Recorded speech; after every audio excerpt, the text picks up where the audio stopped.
Question hour ಮತ್ತು calling attention ತಗೊಳ್ತೇವೆ.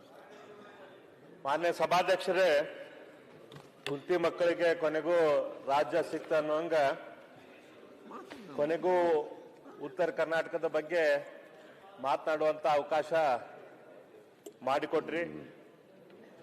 ಈ ಸದನ ಶುರುವಾದಾಗಿಂದ ಉತ್ತರ ಕರ್ನಾಟಕದ ಜನ ನೋಡ್ತಾ ಇದ್ರು, ಇವತ್ತು ಶುರು ಆಗ್ತೈತಿ ಅಂತ ಹೇಳಿ. ಬೇರೆ ಏನೇನೋ ವಿಷಯ ಆಗಿ ಸೋಮವಾರದಿಂದ ಶುರು ಮಾಡ್ತೇವೆ ಅಂತ ಹೇಳಿದ್ರಿ. ಸ್ಟಾರ್ಟ್ ಆಗಿದೆ. ಅದರಲ್ಲಿ ಕೂಡ ಮತ್ತೆ ಬೇರೆ ಬೇರೆ ವಿಷಯಗಳನ್ನ ನೀವು ತೋರ್ತಾ ಬಂದ್ರಿ. ಈಗ ಉತ್ತರ ಕರ್ನಾಟಕದ ಬಗ್ಗೆ ಮಾತನಾಡಕ ಅವಕಾಶ ಕೊಟ್ಟಿರಿ. ಒಂದು 100 ವರ್ಷದ ಹಿಂದ ಡಿಸೆಂಬರ್ 26, 1924ರಂದು ಉದಯವಾಗಲಿ ನಮ್ಮ ಚೆಲುವ ಕನ್ನಡ ನಾಡು ಅಂತ ಹೇಳಿ ನಾರಾಯಣರಾವ್ ಹುಯಿಲ್ಗೊಳವರು ಹಾಡನ್ನ ಬರೆದರು. ಬೆಳಗಾಂದಲ್ಲಿ ಗಾಂಧೀಜಿಯವರ ನೇತೃತ್ವದಲ್ಲಿ ಗಾಂಧೀಜಿಯವರ ಅಧ್ಯಕ್ಷತೆಯಲ್ಲಿ ನಡೆದಂತ ಏಕಮಾತ್ರ ಕಾಂಗ್ರೆಸ್ ಅಧಿವೇಶನ ಅದು. ಆ ಅಧಿವೇಶನದಲ್ಲಿ ಅಖಂಡ ಕರ್ನಾಟಕದ ನಿರ್ಮಾಣ ಆಗಬೇಕು, ಅಖಂಡ ಕರ್ನಾಟಕ ಒಂದು ಆಡಳಿತ ವ್ಯವಸ್ಥೆ ಕೆಳಗೆ ಬರಬೇಕು ಅಂತ ಹೇಳಿ ನಿರ್ಣಯ ಪಾಸ್ ಆದಾಗ ಇಡೀ ಕರ್ನಾಟಕದ ಜನ 21 ಭಾಗಗಳಲ್ಲಿ ಇದ್ದಂತ ಕರ್ನಾಟಕ ಆ ಜನ ಸಂತೋಷದಿಂದ ಕುಣಿದಾಡಿದರು. ಅವಾಗ ನಾರಾಯಣರಾವ್ ಹುಯಿಲ್ಗೊಳವರು ಉದಯವಾಗಲಿ ನಮ್ಮ ಚೆಲುವ ಕನ್ನಡ ನಾಡು ಅಂತ ಹೇಳಿ ಇದೇ ಬೆಳಗಾವಿನ ನೆಲದಲ್ಲಿ ಹಾಡನ್ನ ಹಾಡಿದ್ರು. ಅದಾಗಿ 100 ವರ್ಷ ಆಗಿದೆ ಅಧ್ಯಕ್ಷರೇ. ವಿಪರ್ಯಾಸ ಅಂತಂದ್ರ ಕನ್ನಡ ನಾಡೇನು ಉದಯವಾಯಿತು, ಆದ್ರೆ ಕನ್ನಡ ಮತ್ತು ಕನ್ನಡಿಗರಿಗೆ ಇನ್ನೂ ತನಕ ಸಂಪೂರ್ಣವಾಗಿ ನ್ಯಾಯ ಸಿಕ್ಕಿದೆ ಅಥವಾ ಎಲ್ಲಾ ಭಾಗದಲ್ಲಿ ಕರ್ನಾಟಕದ ಚೆಲುವ ಕನ್ನಡ ನಾಡು ಉದಯ ಆಗೈತಿ ಅಂತ ಅನಿಸ್ತಾ ಇಲ್ಲ.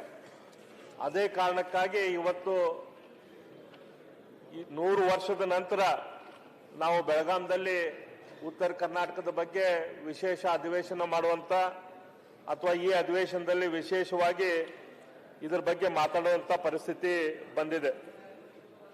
ಮಾನ್ಯ ಅಧ್ಯಕ್ಷರೇ, ಇದು ಬೆಳಗಾಂದಲ್ಲಿ ಈ ಅಧಿವೇಶನದಲ್ಲಿ ಈ ನಿರ್ಣಯ ತೆಗೆದುಕೊಳ್ಳೋಕ್ಕಿಂತ ಮೊದಲು 1890ರಲ್ಲಿ ರಾಹಾ ದೇಶಪಾಂಡೆ ಅವರು ಧಾರವಾಡದಲ್ಲಿ ಮೊಟ್ಟ ಮೊದಲ ಬಾರಿ ಇದ್ರ ಬಗ್ಗೆ ಉದ್ಗಾರ ಎತ್ತಿದ್ರು. ಅಖಂಡ ಕರ್ನಾಟಕದ ನಿರ್ಮಾಣ ಆಗಬೇಕು, ಕರ್ನಾಟಕದ ವಿವಿಧ ಭಾಗಗಳಲ್ಲಿ ಕನ್ನಡದ ಮೇಲೆ ಏನು ಹೋರಾಟ, ಕನ್ನಡದ ಮೇಲೆ ಏನು ಒಂದು ರೀತಿ ಅನ್ಯಾಯ ನಡೆದಿದೆ. ಬೆಳಗಾಂ ಭಾಗದಲ್ಲಿ ಈ ಭಾಗ ಪೂರ್ತಿ ನಮ್ಮ ಧಾರವಾಡ, ಹಾವೇರಿ ಎಲ್ಲ ಈ ಭಾಗ ಎಲ್ಲ ಮುಂಬೈ ಪ್ರಾವಿನ್ಸ್ ನಲ್ಲಿ ಇತ್ತು. ಇಲ್ಲಿ ಆಡಳಿತ ಭಾಷೆ ಮರಾಠಿ ಇತ್ತು. ನಮ್ಮ ಈಗಿನ ಕಲ್ಯಾಣ ಕರ್ನಾಟಕದ ಭಾಗದಲ್ಲಿ ಹೈದರಾಬಾದ್ ನಿಜಾಮನ ಆಡಳಿತ, ಅಲ್ಲೇ ಉರ್ದು ಭಾಷೆ ಕನ್ನಡದ ಮೇಲೆ ಹೇರ್ತಾ ಇದ್ರು. ಅಲ್ಲಿ ಕನ್ನಡ ಕಲಿಸ್ಬೇಕಂದ್ರೆ ಮನೆಯಲ್ಲಿ ಒಳ ಕುತ್ಕೊಂಡು ಕಲಿಸುವಂತ ಪರಿಸ್ಥಿತಿ ಆ ಸಂದರ್ಭದಲ್ಲಿ ಇತ್ತು. ಮಂಗಳೂರು ಪ್ರಾಂತ ಮದ್ರಾಸ್ ಪ್ರಾವಿನ್ಸ್ ನಲ್ಲೇ ಇತ್ತು. ಅಲ್ಲಿ ಆಡಳಿತ ಭಾಷೆ ತಮಿಳುನಾಡು ಇತ್ತು. ಅಲ್ಲೆಲ್ಲ ಮಾತನಾಡೋ ಭಾಷೆ ಕನ್ನಡ, ತುಳು ಮತ್ತು ಕೊಂಕಣಿ. ಆದ್ರೆ ಅಲ್ಲಿ ಆಡಳಿತ ಭಾಷೆ ಅಲ್ಲಿ ಅವಾಗ ತಮಿಳಾಗಿತ್ತು. ಈ ರೀತಿ 21 ಬೇರೆ ಬೇರೆ ಭಾಗದಲ್ಲಿ ನಮ್ಮ ರಾಜ್ಯ ತುಂಡಾಗಿತ್ತು. ಅವಾಗ ರಾಹಾ ದೇಶಪಾಂಡೆ ಅವರು ಇಲ್ಲ, ಇದ್ರ ಬಗ್ಗೆ ನಾವು ಒಂದು ಅಖಂಡ ಕರ್ನಾಟಕ ಆಗಿ ಒಂದು ಆಡಳಿತ ವ್ಯವಸ್ಥೆಯಲ್ಲಿ ಬರಬೇಕು ಅನ್ನುವಂಥ ವಿಚಾರ ಇಟ್ಕೊಂಡು ಧಾರವಾಡದಲ್ಲಿ ಕರ್ನಾಟಕ ವಿದ್ಯಾವರ್ಧಕ ಸಂಘ ಮಾಡಿದರು.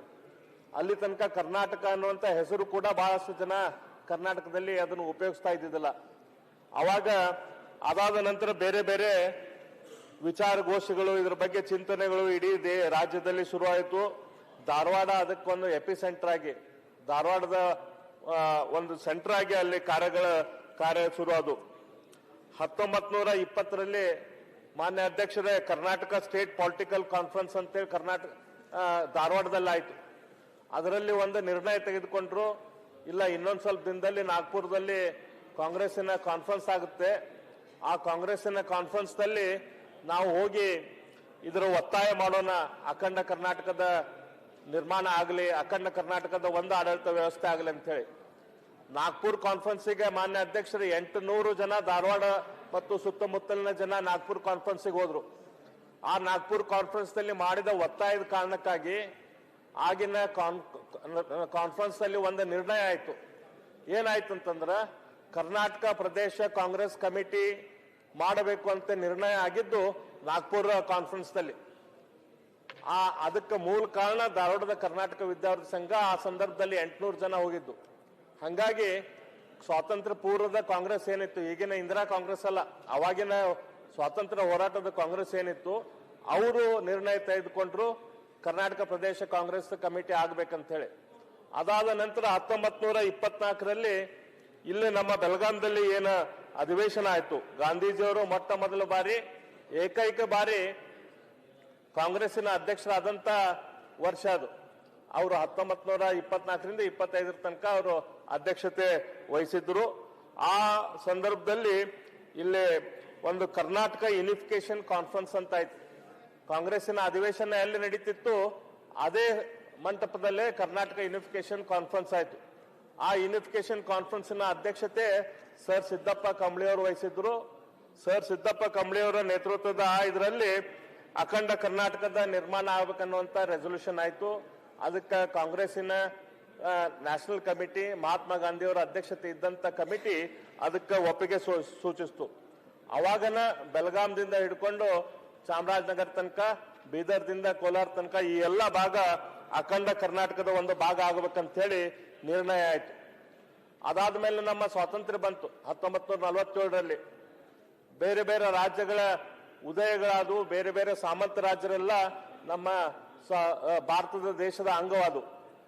ಅವಾಗ ಅವಾಗೂ ಕೂಡ ಭಾಷಾವಾರು ಪ್ರಾಂತಗಳ ರಚನೆ ಆಗಿದ್ದಿಲ್ಲ ಮಾನ್ಯ ಅಧ್ಯಕ್ಷರೇ. ಬೇರೆ ಬೇರೆ ರಾಜ್ಯಗಳು ಮೊದಲು ಹೆಂಗ ರಾಜರ ಇದ್ದು ಅವನು ಕೂಡಿಸಿ ಅವಾಗಿದ್ದು, ಇನ್ನು ಪ್ರಾವಿನ್ಸಸ್ ಇದ್ದು, ಬೇರೆ ಬೇರೆ ವ್ಯವಸ್ಥೆ ಇತ್ತು. ಅವಾಗ ದೊಡ್ಡ ಪ್ರಮಾಣದ ಹೋರಾಟ ಮೊದಲು ಆಂಧ್ರ ಪ್ರದೇಶದಲ್ಲಿ ಶುರು ಆಯ್ತು. ಅವಾಗ ಪುಟ್ಟಿ ರಾಮ್ಲು ಅವರು, ಚಿರಂಜೀವಿ ಪುಟ್ಟು ರಾಮ್ಲು ಅವರು ಒಂದು ಹೋರಾಟವನ್ನು ಶುರು ಮಾಡಿದ್ರು. ತೆಲುಗು ಭಾಷಿಕರಿರುವಂತ ಪೂರ್ತಿ ಎಲ್ಲ ಪ್ರದೇಶ ಒಂದಾಗಬೇಕು ಅಂತ ಹೇಳಿ. ಸ್ವಲ್ಪ ಪೊಟ್ಟಿ ಶ್ರೀರಾಮುಲು ಅವರು ಹೋರಾಟ ಶುರು ಮಾಡಿದ್ರು. ಅವರು ಮಾಡಿದಂತ ಸಚಿವರ ಖಂಡ್ರೆ ಸಾಹೇಬ್ರ ಒಂದ್ ಸ್ವಲ್ಪ ಎಲ್ಲರೂ ನಿಮ್ ಪ್ಲೇಸಿಗೆ ಹೋಗ್ರಿ, ನಿಮ್ ಪ್ಲೇಸಿಗೆ ಹೋಗ್ರಿ. ಎಲ್ಲರೂ ಇಲ್ಲಿ ಕುಂತ್ರೆ ಅವ್ರು ನಮ್ಮನ್ನು ನೋಡ್ತಾರ. ಅವ್ರನ್ನೆಲ್ಲ ಕಳಿಸ್ಬಿಡ್ರಿ, ಎಲ್ಲ ಆಮೇಲೆ ಮಾತಾಡಂತ. ಅಲ್ಲ ಅವ್ರಿಗೆ ಹೇಳ್ರಿ, ಎಲ್ಲರೂ ಜೊತೆ. ಅಲ್ಲ, ಪೊಟ್ಟಿ ಶ್ರೀರಾಮುಲು ಅವರು ಒಂದು ಉಪವಾಸ ಸತ್ಯಾಗ್ರಹ ಶುರು ಮಾಡಿದ್ರು. ನಮ್ಮ ಭಾರತದ ದೇಶದ ಇತಿಹಾಸದಲ್ಲಿ ಸುಮಾರು 59 ದಿನದ ಉಪವಾಸ ಸತ್ಯಾಗ್ರಹ ಪೊಟ್ಟಿ ಶ್ರೀರಾಮುಲು ಅವರು ಮಾಡಿದ್ರು. ಮಾನ್ಯ ಸಭಾಧ್ಯಕ್ಷರು, ನಮ್ಮ ದೇಶದಲ್ಲಿ ಬಹಳ ಜನ ಉಪವಾಸ ಮಾಡಿದ್ದಾರೆ.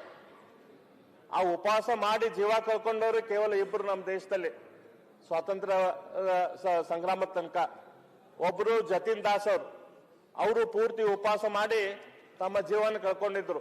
ಅದಾದ ನಂತರ ಬೇರೆ ಸ್ವಾತಂತ್ರ್ಯ ಹೋರಾಟ ಸಂಗ್ರಾಮದಲ್ಲಿ ಸಾಕಷ್ಟು ಜನ ಉಪವಾಸ ಮಾಡ್ತಿದ್ರು. ಮತ್ತು ಸ್ವಲ್ಪ ದಿನ ಆದ್ಮೇಲೆ ಯಾವ್ದಾದ್ರು ಕಾರಣಕ್ಕೆ ಹೇಳಿ ಉಪವಾಸವನ್ನು ವಾಪಸ್ ತೊಂತಿದ್ರು.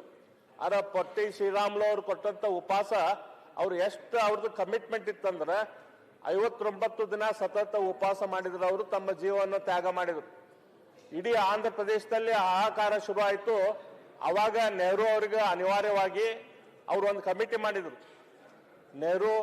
ಪಂಡಿತ್ ನೆಹರು ಅವರು, ಆಮೇಲೆ ಪಟ್ಟಾಭಿ ಶ್ರೀರಾಮುಲು ಅವರು ಇದ್ದಂತ ಒಂದು PVJ ಕಮಿಟಿ ಅಂತ ಆಯ್ತು, JVP ಕಮಿಟಿ ಅಂತ ಹೇಳಿ. ಆ JVP ಕಮಿಟಿ ರಿಪೋರ್ಟ್ ಪ್ರಕಾರ ಆಂಧ್ರ ಪ್ರದೇಶದ ಉದಯ ಆಯ್ತು. ಅವಾಗ ತೆಲಂಗಾಣ ಏನು ನಿಜಾಮನ ಏರಿಯಾ ಇತ್ತು, ಆ ಏರಿಯಾ ಮತ್ತು ಆಂಧ್ರ ಕೂಡಿ ಅವಾಗ ಒಂದು ಆಂಧ್ರ ಪ್ರದೇಶದ ಉದಯ ಆಯ್ತು. 1953ರಲ್ಲಿ ಆಂಧ್ರ ಪ್ರದೇಶದ ಉದಯ ಆದ್ರೂ ಕೂಡ ನಮ್ಮ ಕರ್ನಾಟಕದ ಬಗ್ಗೆ, ಅಖಂಡ ಕರ್ನಾಟಕ ಆಗೋದ್ರ ಬಗ್ಗೆ, ಅದ್ರ ಬಗ್ಗೆ ಚರ್ಚೆ ಆಗಲಿಲ್ಲ. ಅದ್ರ ಬಗ್ಗೆ ನೆಹರು ಅವರು ಒಂದು ಡಿಸಿಷನ್ ತೆಗೆದುಕೊಳ್ಳಿಲ್ಲ. ಅವಾಗ ನಮ್ಮ ಕರ್ನಾಟಕದಲ್ಲಿ ಮತ್ತು ದೊಡ್ಡ ಪ್ರಮಾಣದ ಹೋರಾಟ ಶುರು ಆಯ್ತು. ಅವಾಗ ಅಂದಾನಪ್ಪ ಮೇಟೆ ಅವರು, ನಮ್ಮ ಭಾಗದವರು, ಅವರು ಸದಸ್ಯರಿದ್ದರು, ವಿಧಾನಸಭೆ ಸದಸ್ಯರಿದ್ದರು. ಅವರು ರಾಜೀನಾಮೆ ಕೊಟ್ಟು ಧಾರವಾಡದ ಜಕಣಿ ಬಾವಿ ಮುಂದೆ ಅವರು ಉಪವಾಸ ಕುಂತರು. ನಮ್ಮ ಹುಬ್ಬಳ್ಳಿ ಸಿದ್ದನಗೌಡರು ಅವರು ಉಪವಾಸ ಕುಂತರು. ಅಲ್ಲೆಂಗ್ ಪೊಟ್ಟಿ ಶ್ರೀರಾಮುಲು ಅವರು ಉಪವಾಸ ಕುಂತಿದ್ರಲ್ಲ, ಅದೇ ರೀತಿ ಇಲ್ಲಿ ನಮ್ಮ ಹುಬ್ಬಳ್ಳಿಯಲ್ಲಿ ಸಿದ್ದನಗೌಡರು ಉಪವಾಸಕ್ಕೆ ಕುಂತರು.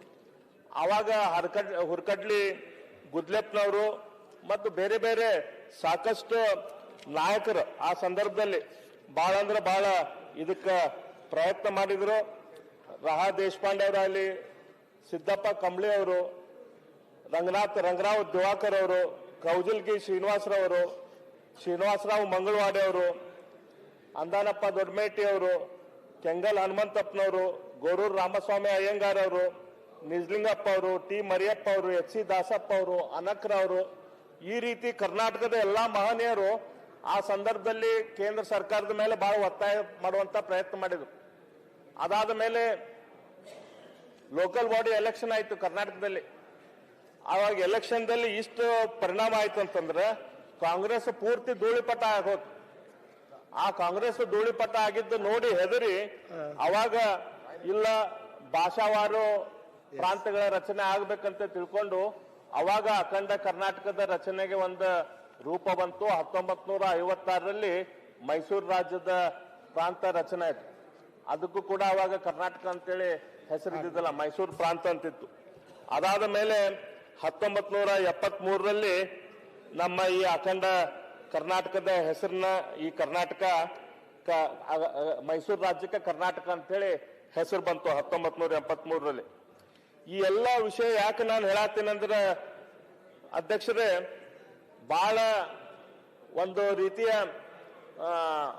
ಉತ್ಸಾಹದಿಂದ ಇಡೀ ಅಖಂಡ ಕರ್ನಾಟಕದ ಎಲ್ಲಾ ಭಾಗದ ಜನ, ಕಲ್ಯಾಣ ಕರ್ನಾಟಕದ ಜನ, ಕಿತ್ತೂರು ಭಾಗದ ಜನ, ಅಥವಾ ಬೇರೆ ಬೇರೆ ಸಣ್ಣ ಸಣ್ಣ ಸಾಮಂತ ರಾಜರು ಕೆಳಗಿದ್ರು, ಇಲ್ಲಿ ಜಮಖಂಡಿ ಒಳಗಾಗಲಿ, ಮುದೋಳದಾಗಲಿ, ಸವಣೂರು ನವಾಬನ್ ಕೆಳಗಾಗಲಿ, ಇವರೆಲ್ಲರೂ ಬಹಳ ಒಂದು ರೀತಿಯ ಒಂದು ಏನೋ ಆಶಾಕಿರಣದಿಂದ ಅಖಂಡ ಕರ್ನಾಟಕದ ನಿರ್ಮಾಣದ ಈ ಹೋರಾಟದಲ್ಲಿ ಭಾಗವಾಗಿದ್ದರು.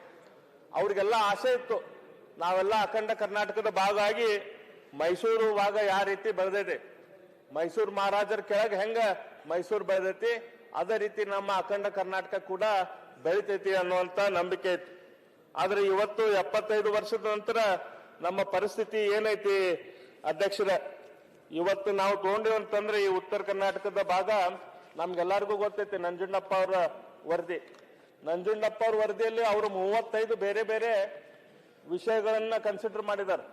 ಒಂದು ಭಾಗ ಮುಂದುವರೆದದ್ದು ಅಥವಾ ಹಿಂದೆ ಉಳಿದದ್ದು ನೋಡಕ್ಕೆ. ಬೆಳಿಗ್ಗೆ ಎಲ್ಲ ಹೇಳಿದಾರೆ, ನಂಜುಂಡಪ್ಪನ ವರದಿ ಬಿಟ್ಬಿಡಿ. ಅಲ್ಲ, ಅದನ್ನ ಬಗ್ಗೆ ನಾ ಮಾತಾಡುದಿಲ್ಲ, ನಂಜುಂಡಪ್ಪ ವರದಿ ಬಗ್ಗೆ ಹೆಚ್ಚು ಮಾತಾಡುದಿಲ್ಲ, ಜಸ್ಟ್ ಕಾಂಟೆಕ್ಸ್ಟ್ ನ ಹೇಳ್ತೇನೆ ಸರ್. ಆಯ್ತು, ಅದ ಮುಗಿಸ್ತೀನಿ ಸರ್. ಸ್ವಲ್ಪ ಮೈಕ್ ಹಾಕೊಡ್ರಿ, ಮೈಕ್. ಕರ್ನಾಟಕದ ಅಭಿವೃದ್ಧಿಗೆ ಬಹಳ ಸಹಾಯಕ ಆಗಿದೆ. ಸ್ಪೀಕಿಂಗ್ ವೆರಿ ವೆಲ್, ಬಹಳ ಚೆನ್ನಾಗಿ ಮಾತಾಡ್ತಾ ಇದ್ದಾರೆ. ಅವ್ರು ಹೇಳಿದಾರ, ಮತ್ತೆ ಸ್ವಲ್ಪ ಕರೆಕ್ಷನ್ ಮಾಡಬೇಕು. ಅದು ನಾನು I will do it later. Okay, ನೀವು ಮಾಡೋದು. ನಂಜುಂಡಪ್ಪ ಅವರ 35 ಬೇರೆ ಬೇರೆ ವಿಷಯಗಳನ್ನ ಕನ್ಸಿಡರ್ ಮಾಡಿ ಯಾವ ತಾಲೂಕುಗಳು ಮುಂದರ್ದಾವು, ಯಾವ ತಾಲೂಕುಗಳನ್ನ ಹಿಂದುರ್ದಾವ್ ಅಂತ ಹೇಳಿ ಅವಾಗ ನಂಜುಂಡಪ್ಪ ಅವ್ರಿಗೆ ಒಂದು ಸಜೆಷನ್ ಬಂದಿತ್ತು, ಪರ್ ಕ್ಯಾಪಿಟಾ GDP ಕನ್ಸಿಡರ್ ಮಾಡ್ರಿ ಅಂತ ಹೇಳಿ. ಅವ್ರು ಹೇಳಿದ್ರು ಬರೀ ಪರ್ ಕ್ಯಾಪಿಟಾ GDP ಕನ್ಸಿಡರ್ ಮಾಡಿದ್ರೆ ಆಗುದಿಲ್ಲ, ಅದರಲ್ಲಿ ಬೇರೆ ಬೇರೆ ಬಾಣಂತಿಯರ ಸಾವು ಎಷ್ಟಿದೆ, ಅದರಲ್ಲಿ ಮಕ್ಕಳ ವಿದ್ಯಾಭ್ಯಾಸ ಏನಿದೆ, ಎಷ್ಟು ಶಾಲೆಗಳದಾವು, ಎಷ್ಟು ಕಾಲೇಜುಗಳದಾವು, ಅಲ್ಲಿ ಕಾಲೇಜ್ ಸ್ಕೂಲ್ದಲ್ಲಿ ಡ್ರಾಪ್ ಔಟ್ ಏನೈತಿ, ಅಲ್ಲಿ ಮಳೆ ಎಷ್ಟಾಗ್ತಾ ಇದೆ, ಈಗ 30 ವರ್ಷದಲ್ಲಿ ಎಷ್ಟು ತಾಲೂಕುಗಳಲ್ಲಿ ಯಾವ ಭಾಗದಲ್ಲಿ ಎಷ್ಟು ಬರಗಾಲ ಬಂದೈತಿ, ಎಷ್ಟು ಹೆಚ್ಚು ಮಳೆ ಆಗೈತಿ, ಈ ರೀತಿಯ ಬೇರೆ ಬೇರೆ ಬೇರೆ ಬೇರೆ ವಿಷಯಗಳನ್ನು ಕನ್ಸಿಡರ್ ಮಾಡಿ 35 ಅಂಕ ಇದ್ರ ಮೇಲೆ ಅವರು ಬೇರೆ ಬೇರೆ ತಾಲೂಕುಗಳನ್ನ ಇದು ಮಾಡಿದ್ರು. ಈ ಎಲ್ಲಾ ತಾಲೂಕುಗಳಲ್ಲಿ ಹೆಚ್ಚು ಹಿಂದುಳಿದ ತಾಲೂಕುಗಳು ಅಂತಂದ್ರೆ ಎಲ್ಲರಿಗೂ ಗೊತ್ತಿದ್ದೈತಿ. ಅದ್ರ ಬಗ್ಗೆ ಅಂಕಿ ಸಂಖ್ಯೆ ಬಸನಗೌಡ್ರ ಅಲ್ಲಿ ಅಥವಾ ಬೇರೆಯವ್ರೆಲ್ಲರೂ ಈಗ ಮಾತಾಡಿದಾರೆ. ಎಲ್ಲಾ ಉತ್ತರ ಕರ್ನಾಟಕ, ಕಲ್ಯಾಣ ಕರ್ನಾಟಕದ ತಾಲೂಕುಗಳ ಇದ್ರಾಗ ಹೆಚ್ಚಿದಾವ್. ಇವತ್ತು 75 ವರ್ಷದ ನಂತರ ಇವತ್ತು ಅತ್ಯಂತ ಸ್ಮಾಲ್ ಅಂಡ್ ಮಾರ್ಜಿನಲ್ ಫಾರ್ಮರ್ಸ್ ಎಲ್ಲೇ ಅದಾರ ಅಂತಂದ್ರೆ ಇವತ್ತಿಗೂ ಸತೆ ನಮ್ಮ ಬೀದರು, ಕಲಬುರಗಿ, ಯಾದಗಿರಿ, ಕೊಪ್ಪಳ ಇಲ್ಲೇ ಅತ್ಯಂತ ಹಿಂದುಳಿದ ರೈತರಿರುವಂತದ್ದು. ಅತ್ಯಂತ ಕಡಿಮೆ ನಂಬರ್ ಆಫ್ ಗವರ್ಮೆಂಟ್ ಶಾಲೆಗಳು ಎಲ್ಲದಾವ ಅಂತಂದ್ರ ಅದು ಉತ್ತರ ಕರ್ನಾಟಕ, ಕಲ್ಯಾಣ ಕರ್ನಾಟಕದ ಭಾಗದಲ್ಲಿ ಅತ್ಯಂತ ಕಡಿಮೆ ಶಾಲೆಗಳು. ಇವತ್ತು ಅತ್ಯಂತ ಕಡಿಮೆ ಕಾಲೇಜುಗಳು ಎಲ್ಲದಾವ ಅಂತಂದ್ರ ಅಧ್ಯಕ್ಷರೇ ಅವು ಕೂಡ ಉತ್ತರ ಕರ್ನಾಟಕದಲ್ಲಿ, ಹೈದರಾಬಾದ್ ಕರ್ನಾಟಕದಲ್ಲಿ. ಯಾಕೆ ನಮ್ಮಲ್ಲಿ ಶಾಲೆಗಳು ಕಾಲೇಜುಗಳು ಕಡಿಮೆ ಆದವು ಅಂತಂದ್ರೆ ದಕ್ಷಿಣ ಕರ್ನಾಟಕದಲ್ಲಿ ಮೊದಲಿಂದನೂ ಮೈಸೂರು ಮಹಾರಾಜರು ಸರ್ಕಾರದಿಂದ ಶಾಲೆಗಳನ್ನ ಕಾಲೇಜುಗಳನ್ನ ಶುರು ಮಾಡಿದ್ರು. ಅವ್ರು ಅದನ್ನ ಮಾಡಿಲ್ಲ ಅನ್ನೋದಕ್ಕೆ ಈ ಭಾಗದಲ್ಲಿ ಮಠಮಾನ್ಯಗಳ ಶಾಲೆಗಳನ್ನು ಕಟ್ಟುವಂತ ಕೆಲಸ ಮಾಡಿದ್ರು. ಆದ್ರೆ ನಮ್ಮ ಇಂಡಿಪೆಂಡೆನ್ಸ್ ಬಂದ ಮೇಲೆ ಕೂಡ, ನಮ್ಮ ಪ್ರಜಾಪ್ರಭುತ್ವ ಬಂದ ಮೇಲೆ ಕೂಡ ಅದಕ್ಕೆ ಜಸ್ಟಿಸ್ ಆಗಲಿಲ್ಲ. ಇವತ್ತಿಗೂ ಕೂಡ ಒಂದು 10 ಕಾಲೇಜುಗಳು ಬಂದು ಅಂತಂದ್ರೆ ಅವು ಹೆಚ್ಚು ಕಾಲೇಜುಗಳು ಹೋಗೋದು ದಕ್ಷಿಣ ಕರ್ನಾಟಕಕ್ಕೆ, ಮತ್ತು ಕೂಡ ನಮಗೆ ಬರುವಂತ ಕಾಲೇಜುಗಳು ಸ್ಕೂಲ್ಗಳು ಕಡಿಮೆ. ಅದೇ ರೀತಿ ಇವತ್ತು ಪ್ರಾಥಮಿಕ ಆರೋಗ್ಯ ಕೇಂದ್ರಗಳ ಸಂಖ್ಯೆ ನೋಡಿದ್ವಿ ಅಂತಂದ್ರೆ ಅದರಲ್ಲಿ ಕೂಡ ನಮ್ಮ ಉತ್ತರ ಕರ್ನಾಟಕ, ಕಲ್ಯಾಣ ಕರ್ನಾಟಕದವ್ರಿಗೆ ಎಲ್ಲರಿಗೂ ಕಡಿಮೆ ಐತಿ. ನಾನು ಉತ್ತರ ಕರ್ನಾಟಕ ಅಂತಂದ್ರೆ ಹೇಳುದು ಹರಿಹರದಿಂದ ಮೇಲಿನ ಬೀದರ್ ತನಕ ಎಲ್ಲಾ ಭಾಗ ಅಧ್ಯಕ್ಷರೇ. ಈ ಎಲ್ಲಾ ಭಾಗದಲ್ಲಿ ನಮ್ಗೆ ಪ್ರಾಥಮಿಕ ಆರೋಗ್ಯ ಕೇಂದ್ರಗಳನ್ನ ನೋಡಿದ್ರೆ ಅದು ಕೂಡ ಕಡಿಮೆ ಇದೆ. ನಾನು ಹೋದ ಸರ್ತಿ ಕೂಡ ಇದ್ರ ಬಗ್ಗೆ ಮಾತಾಡಿದ್ದೆ. ಇವತ್ತು ಟೂರಿಸಂ ಅಂತ ಅನ್ಕೂ, ಕರ್ನಾಟಕದ ಟೂರಿಸಂ ಅಂತ ಅನ್ಕೂ ಯಾವ್ದು ಲಕ್ಷ್ಯ ಬರ್ತೈತಿ? ಕರ್ನಾಟಕ ಟೂರಿಸಂ ಅಂತ ಅನ್ಕೂ ಮೈಸೂರು, ಹಳಬೇಡು, ಬೇಲೂರು, ಶ್ರವಣಬೆಳಗೊಳ, ಕೊಡಗು, ಬೆಂಗಳೂರು ಎಲ್ಲ ದಕ್ಷಿಣ ಕರ್ನಾಟಕದ ಊರುಗಳ ನಮ್ಮಲ್ಲಿ ಅದಾವು. ನಮ್ಮಲ್ಲಿ ಲಕ್ಕುಂಡೆ ಐತಿ, ಸೌದತ್ತಿ ಐತಿ, ಐಹೊಳೆ ಐತಿ, ಬದಾಮಿ ಐತಿ, ಪಟ್ಟದಕಲ್ಲ ಐತಿ, ಬಿಜಾಪುರ ಐತಿ, ಗುಲ್ಬರ್ಗ ಐತಿ, ಬೀದರ್ ಫೋರ್ಟ್ ಐತಿ. ಈ ಯಾವ್ದ್ರ ಬಗ್ಗೆ ಕೂಡಲ ಸಂಗಮ ಐತಿ, ಅಂಜನಾದ್ರಿ ಬೆಟ್ಟ ಐತಿ. ಇವ್ಯಾವ್ದ್ರ ಬಗ್ಗೆ ಫೋಕಸ್ ಇಲ್ಲ ಗೌರ್ಮೆಂಟ್. ನಮ್ಮ ಕಾರವಾರದ ಬೀಚ್ಗಳು ಇಷ್ಟು ಒಳ್ಳೆ ಬೀಚ್ಗಳದಾವ, ಕಾರವಾರದಲ್ಲಿ ಇಷ್ಟು ಒಳ್ಳೆ ವಾಟರ್ ಫಾಲ್ಸ್ಗಳದಾವ, ಬೇರೆ ಬೇರೆ ನೋಡುವಂತ ಜಾಗ ಅದಾವ. ಇದ್ಯಾವುದು ಕೂಡ ನಮ್ಮ ಇದರಲ್ಲಿ ಗಮನದಲ್ಲಿ ಬರುದಿಲ್ಲ. ನಮ್ಗೆ ಏನಂತಂದ್ರೆ ಡೆವಲಪ್ಮೆಂಟ್ ಅಂತ ಅನ್ಕೂಳೆ ಬರೇ ಇದು. ಆದ್ರೆ ಇದನ್ನ ನಾವು ಇವತ್ತು ಕರ್ನಾಟಕ ಅಂತ ನೋಡಿದ್ರೆ, ಕರ್ನಾಟಕ 75 ವರ್ಷದಿಂದ ಹೆಂಗಿತ್ತು, ಅಥವಾ ನಾವ ಚಿಕ್ಕವ್ರು ಇದ್ದಾಗ ಮಾನ್ಯ ಅಧ್ಯಕ್ಷರೇ, ನಾವು ಕಾಲೇಜ್ದಾಗದು ಇದ್ದಾಗ ನಾವು ಪಂಜಾಬದು ಅಂತಂದ್ರೆ ಭಾಳ ಡೆವಲಪ್ಡ್ ಸ್ಟೇಟ್ ಅಂತ ಅಂತಿದ್ವಿ. ಅಲ್ಲಿ ಅಗ್ರಿಕಲ್ಚರ್ ಹೆಂಗೈತಿ, ಅಲ್ಲಿ ಹಾರ್ಟಿಕಲ್ಚರ್ ಹೆಂಗೈತಿ, ಅಲ್ಲಿ ಇಂಡಸ್ಟ್ರಿ ಹೆಂಗೈತೆ ಅಂತ. ಆದ್ರೆ ಈಗ ಕಳೆದ 30 ವರ್ಷದಾಗ ನಾವು ನೋಡಿದ್ರೆ ನಮ್ಮ ಕರ್ನಾಟಕ ಭಾಳ ಅಂದ್ರೆ ಭಾಳ ಪ್ರೋಗ್ರೆಸ್ ಆಗೈತೆ. ಅದ ನಾವು ಇದನ್ನ ನಮ್ಮ ಉತ್ತರ ಕರ್ನಾಟಕ ವರ್ಸಸ್ ನಾವು ಕರ್ನಾಟಕದ ಕಂಪೇರ್ ಮಾಡಿದ್ರೆ ಮಾನ್ಯ ಅಧ್ಯಕ್ಷರೇ, ಕರ್ನಾಟಕದ ನಮ್ಮ ಇಡೀ ದೇಶದಲ್ಲಿ ನಮ್ಮ ಪಾಪ್ಯುಲೇಷನ್ 5.5% ಐತಿ. ಆದ್ರೆ ನಮ್ದು ಟೋಟಲ್ GDPಗೆ ಆಲ್ಮೋಸ್ಟ್ ಕ್ಲೋಸ್ ಟು 9% ನಾವು GDP ಕರ್ನಾಟಕದಿಂದ ಕಾಂಟ್ರಿಬ್ಯೂಟ್ ಮಾಡ್ತೇವೆ. 40% ಸಾಫ್ಟ್ವೇರ್ ಎಕ್ಸ್ಪೋರ್ಟ್. ಇಲ್ಲೇ ನಮ್ಮ ಪ್ರಿಯಾಂಕಾದಾರಿ ಇನ್ನೂ ಕರೆಕ್ಟ್ ಫಿಗರ್ ಅವ್ರು ಹೇಳ್ಬೋದು. 40% ಸಾಫ್ಟ್ವೇರ್ ಎಕ್ಸ್ಪೋರ್ಟ್ ನಮ್ಮ ಕರ್ನಾಟಕದಿಂದ ಆಗ್ತೈತಿ. ನಂಬರ್ 1 ಇನ್ ಇನ್ನೋವೇಷನ್ ಇಂಡೆಕ್ಸ್ದಾಗ, ನಂಬರ್ 2 ಇನ್ ಇಡೀ ದೇಶದಲ್ಲಿ ಮಿಲ್ಕ್ ಪ್ರೊಡಕ್ಷನ್ದಾಗ ನಾವು ನಂಬರ್ 2 ಅದೇವೆ. ನಂಬರ್ 1 ವೆಂಚರ್ ಕ್ಯಾಪಿಟಲ್ ಫಂಡ್ಸ್ ಎಲ್ಲ ನಮ್ಮ ಬೆಂಗಳೂರು ಬೇಸ್ಡ್, ಕರ್ನಾಟಕ ಬೇಸ್ಡ್ ಅದಾವ. Number 1 in startup economy. ಈ ರೀತಿ ಬೇರೆ ಬೇರೆ ಎಲ್ಲ ನಾವು ನೋಡ್ಕೊಂತ ಹೋದ್ರ ಕರ್ನಾಟಕ ಬಹಳ ಅಮೋಘ ಸಾಧನೆ ಮಾಡೈತೆ ಅಂತ. ಆದ್ರೆ ಈ ಸಾಧನೆ ಎಲ್ಲ ಎಲ್ಲೈತಿ, ಬೇಗನೆ ಮುಗಿಸಕ್ ಆಗುದಿಲ್ಲ ಅಧ್ಯಕ್ಷರ. ಟೈಮ್ ವಿಷಯ ಕಾಂಟೆಕ್ಸ್ಟ್ ಹೇಳ್ಬೇಕಾಗುತ್ತೆ. ಕಾಂಟೆಕ್ಸ್ಟ್ ಐತಲ್ಲ, ಇನ್ನು ಬಹಳಷ್ಟು ನೋಡ್ರಿ ವಿಷಯ ಏನೈತಿ, ಯಾಕೆ ಹಿಂಗಾಗೈತಿ, ಇದಕ್ಕೆ ಕಾರಣ ಏನು, ಆಮೇಲೆ ಇದಕ್ಕೆ ಸೊಲ್ಯೂಷನ್ ಏನು, ಈ ರೀತಿ ಹೋಗ್ಬೇಕಾಕೈತಿ. ಈಗ ಇನ್ನು ನಾವು ಏನು ವಿಷಯ ಏನೈತೆ ಅದನ್ನ ಹೇಳತ್ತೇನೆ. ವಿಷಯ ಏನೈತಿ ಜಸ್ಟ್ ಶುರು ಆಗಿದೆ, ವಿಷಯ ಏನಿದೆ ಅಂತ ಹೇಳ್ತಾನೆ. ಅಲ್ಲ ಬಹಳ ಲೇಟ್ ಆದ್ರೆ ಕುಂದಿರ್ತೀವಿ ಅಂದ್ರೆ ಓಕೆ ಅಲ್ರಿ. ಯಾರ್ ಸದನ ಪೂರ್ತಿ ಖಾಲಿ ಇದ್ರು 1.5-2 ತಾಸು ನಿಮ್ಮ ರೆವಿನ್ಯೂ ಮಿನಿಸ್ಟರ್ ಭಾಷಣ ಹೊಡಿತಾರೆ, ಏನ್ ಅವಶ್ಯಕತೆ ಕೊಡ್ತೀರಿ? ಒಂದ್ ನಿಮಿಷ ನೋಡಿ, ನಾನು ಬಹಳಷ್ಟು ಜನರು ಭಾಷಣ ಕೇಳಿದ್ದೇನೆ, ಬಹಳ ಚೆನ್ನಾಗಿ ಮಾತಾಡ್ತಿದ್ದಾರೆ. Total on track. ಈಗ ನೀವು ಅಲ್ಲಿ ಮಾತಾಡ್ಬೇಕಾದ್ರೆ ಐ ಆಮ್ ಹ್ಯಾಪಿ, ಚೆನ್ನಾಗಿ ಮಾತಾಡ್ಲಿ. ನೋಡಿ, ಯಾವ ಸದಸ್ಯರು ಸರಿಯಾದ ಮಾರ್ಗದಲ್ಲಿ ಮಾತಾಡ್ತಾರೆ ಅವ್ರಿಗೆ ಸ್ವಲ್ಪ ತಾವು ದಯ ತೋರಿಸ್ಬೇಕು. Is doing well. ಓಕೆ ಹೇಳಪ್ಪ. ಥ್ಯಾಂಕ್ ಯು ರಾಯರೆಡ್ಡಿ ಅವ್ರೆ, ಥ್ಯಾಂಕ್ಸ್. ಇನ್ಕಮ್ ವಾಯ್ಸ್ ಬಹಳ ದೊಡ್ಡ ಬೆಲ್ಲದವ್ರೆ, ನಾವು ನಿಮ್ಮ ಮಾತು ಕೇಳಕ್ಕೆ ಕೂತೀವಿ. Okay sir, thank you sir. Per capital income wise ನಮ್ಮ ದೇಶ, ನಮ್ಮ ರಾಜ್ಯ ಬಹಳ ಒಳ್ಳೆ ರೀತಿಯಿಂದ ಇದೆ. ಇವತ್ತು ಬೆಂಗಳೂರದ ಪರ್ ಕ್ಯಾಪಿಟಲ್ ಇನ್ಕಮ್ ಮಾನ್ಯ ಅಧ್ಯಕ್ಷರೇ 6,21,000 ರೂಪಾಯಿ ಪರ್ ಎನಮ್. ಅದಾದ ನಂತರ ಹೋದ ವರ್ಷದ ಅಂಕಿ ಸಂಖ್ಯೆ ಮತ್ತೆ ಈ ವರ್ಷದ ಅಂಕಿ ಸಂಖ್ಯೆಯಲ್ಲಿ ಏನ್ ಫರಕ್ ಆಗಿಲ್ಲ. 2ನೇದು ಐತಲ್ಲ ದಕ್ಷಿಣ ಕನ್ನಡ ಬರ್ತೈತಿ, 3ನೇದು ಉಡುಪಿ ಬರ್ತೈತಿ, 4ನೇದು ಚಿಕ್ಕಮಗಳೂರು, 5ನೇದು ಬೆಂಗಳೂರು ರೂರಲ್, 6ನೇದು ಶಿವಮೊಗ್ಗ, 7ನೇದು ಕೊಡಗು, 8ನೇದು ತುಮಕೂರು, 10ನೇದು ರಾಮನಗರ. ಅಂದ್ರೆ ಪರ್ ಕ್ಯಾಪಿಟಲ್ ಇನ್ಕಮ್ ವೈಸ್ ನಾವು ಡಿಸ್ಟ್ರಿಕ್ಟ್ ವೈಸ್ ನೋಡ್ಕೊಂತ ಹೋದ್ರ ಎಲ್ಲಾ ಅವ ದಕ್ಷಿಣ ಕರ್ನಾಟಕದ ಜಿಲ್ಲೆಗಳ, ಹಳೆ ಮೈಸೂರದ ಜಿಲ್ಲೆಗಳ ಅಂದ್ರೆ ಅದ ದಕ್ಷಿಣ ಕರ್ನಾಟಕದ ಜಿಲ್ಲೆಗಳು, ಮೈಸೂರು ಕರ್ನಾಟಕದ ಜಿಲ್ಲೆಗಳು. ಇದು ಲೋಯೆಸ್ಟ್ ಪರ್ ಕ್ಯಾಪಿಟಲ್ ಇನ್ಕಮ್ ಇರೋದು ಯಾವುದು? ಯಾದಗಿರಿ, ಕಲಬುರಗಿ ಎಲ್ಲ ನಮ್ಮ ಉತ್ತರ ಕರ್ನಾಟಕದ ಜಿಲ್ಲೆಗಳು.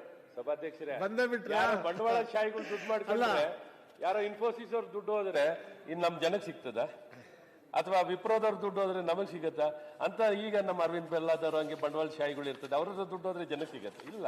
ಹಾಗಾಗಿ ಏನೊಂದು ಇಂಡಸ್ಟ್ರಿಗಳು ಅವ್ರು ಇವರು ಲೆಕ್ಕ ಹಾಕೊಂಡು ಪರ್ ಕ್ಯಾಪಿಟ ಅಂದ್ರೆ ಬೇರೆ ಜನರ ಮೇಲೆ ಅದನ್ನ ಅವ್ರಿಗೆ ಸಿಕ್ಕಿದೆ ಅಂತ ಅಲ್ಲ, ಓವರ್ ಆಲ್ ಆದಾಯವನ್ನ ಬೇರೆ ಎಲ್ಲ ತಲವಾರು ಹಂಚಿಕೆಯನ್ನ ಮಾಡ್ತಾರೆ.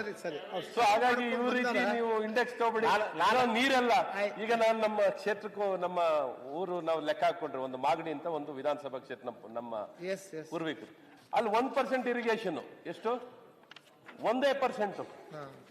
ಸ್ವಾತಂತ್ರ್ಯ ಬಂದು 77 ವರ್ಷ ಆಗಿದೆ, 1% ಇರಿಗೇಷನ್. ಎಲ್ಲಾರು ನೋಡಿದ್ದಾರೆ ಇಡೀ ಕರ್ನಾಟಕದಲ್ಲಿ ಭಾರತದಲ್ಲಿ ಎಲ್ಲಾರ ನಮ್ಮ ಧಾರವಾಡ ಜಿಲ್ಲೆಯಲ್ಲಿ 0% ಇರಿಗೇಷನ್, 1%. ಧಾರವಾಡದ ಇಬ್ರು ಇರಿಗೇಷನ್. ಅಧ್ಯಕ್ಷರೇ, ನಾನು ಮೊದಲೇ ಹೇಳ್ತಾ ಇದ್ದೀನಿ, ಅರವಿಂದ್ ಬಹಳ ಚೆನ್ನಾಗಿ ಮಾತಾಡ್ತಾ ಇದ್ದಾರೆ. ನಮ್ಮ ಅಶ್ವಥ್ ನಾರಾಯಣಗೆ ಸ್ವಲ್ಪ ಯಾಕೋ ನಮ್ಮ ಅರವಿಂದ್ ಮೇಲೆ ಹೋಗ್ತಾ ಇದ್ದಾನೆ ಅಂತ ಬೇಜಾರಾಯ್ತು, ಏನಾಗಿದೆ ಸುಮ್ಮನೆ ಅವನು ಪರ್ ಕ್ಯಾಪಿಟಾ ನೋಡಿ ಒಂದ್ ನಿಮಿಷ ಲೆಟ್ ಮಿ ನೋಡಿ ಇಬ್ರು ಕೂಡ ಹೇಳ್ತೀನಿ. Per capita income of the Bangalore district and southern district ಗೆ he compared we are less than 2 lakh. ಅವರೆಲ್ಲ 2 lakh ಅಬೌವ್ ಇದೆ. ಬಹಳ ಚೆನ್ನಾಗಿ ಮಾತಾಡ್ತದೆ. ನೀವು ಸನ್ಮಾನ್ಯ ಬಸವರಾಜ ರಾಯ ರೆಡ್ಡಿ ಅವರೇ, ನೀವು ಆ ಆದಾಯ 2 ಲಕ್ಷ ರೂಪಾಯಿ ಅಥವಾ ಪರ್ ಕ್ಯಾಪಿಟಲ್ ಏನ್ ಹೇಳ್ತಿದೀವಲ್ಲ, ಆ ಜನಕ್ಕೆ ಸಿಕ್ಕಿದ್ಯಾ? ಆ ಜನರ ಆದಾಯನ ಯಾರೋ ಬಂಡವಾಳಶಾಹಿ ಯಾವ್ದೋ ಇಂಡಸ್ಟ್ರಿಗಳು ಈಗ ಫಾರ್ ಎಕ್ಸಾಂಪಲ್ ಒಂದು ಇಂಡಸ್ಟ್ರಿಯಲ್ಲಿ ಜೀವನ ಮಟ್ಟ ಉತ್ತರ ಕರ್ನಾಟಕಕ್ಕಿಂತ ಹಳೆ ಮೈಸೂರು ಭಾಗದ ಜಿಲ್ಲೆಗಳಲ್ಲಿ ಚೆನ್ನಾಗಿದೆ. ಅದಕ್ಕೆ ಅವರು ಎಲ್ಲಾ ಜಿಲ್ಲೆಯಲ್ಲೂ ಚೆನ್ನಾಗಿದೆ ಅಂತ ಏನಿಲ್ಲ. ಈಗ ಎಲ್ಲಾ ಜಿಲ್ಲೆ, ಇವಾಗ ರಾಮನಗರ ಜಿಲ್ಲೆ ಹೇಳ್ತಾರೆ, ನೀರಾವರಿ ಎಷ್ಟಾಗಿದೆ ಅಂತ ಹೇಳ್ಬೇಕು ನಾವು. ನಾನು ಮಾತಾಡುವಾಗ ರಾಮನಗರ ಜಿಲ್ಲೆ ಬಗ್ಗೆ ನಾ ಮಾತಾಡ್ತೇನೆ ಬಿಡಿ. Highest milk production in Karnataka ನಮ್ಮ ರಾಮನಗರ ಜಿಲ್ಲೆ ತಾಲೂಕು. ಮಿಲ್ಕ್ ಪ್ರೊಡ್ಯೂಸ್ ಉದಾಹರಣೆ ಹೇಳ್ತೀನಿ, ನೀವು ಕುಂತು ಬಿಡ್ರಿ, ಎಲ್ಲಾದ್ರ ಬಗ್ಗೆ ಮಾತಾಡ್ಲಿ.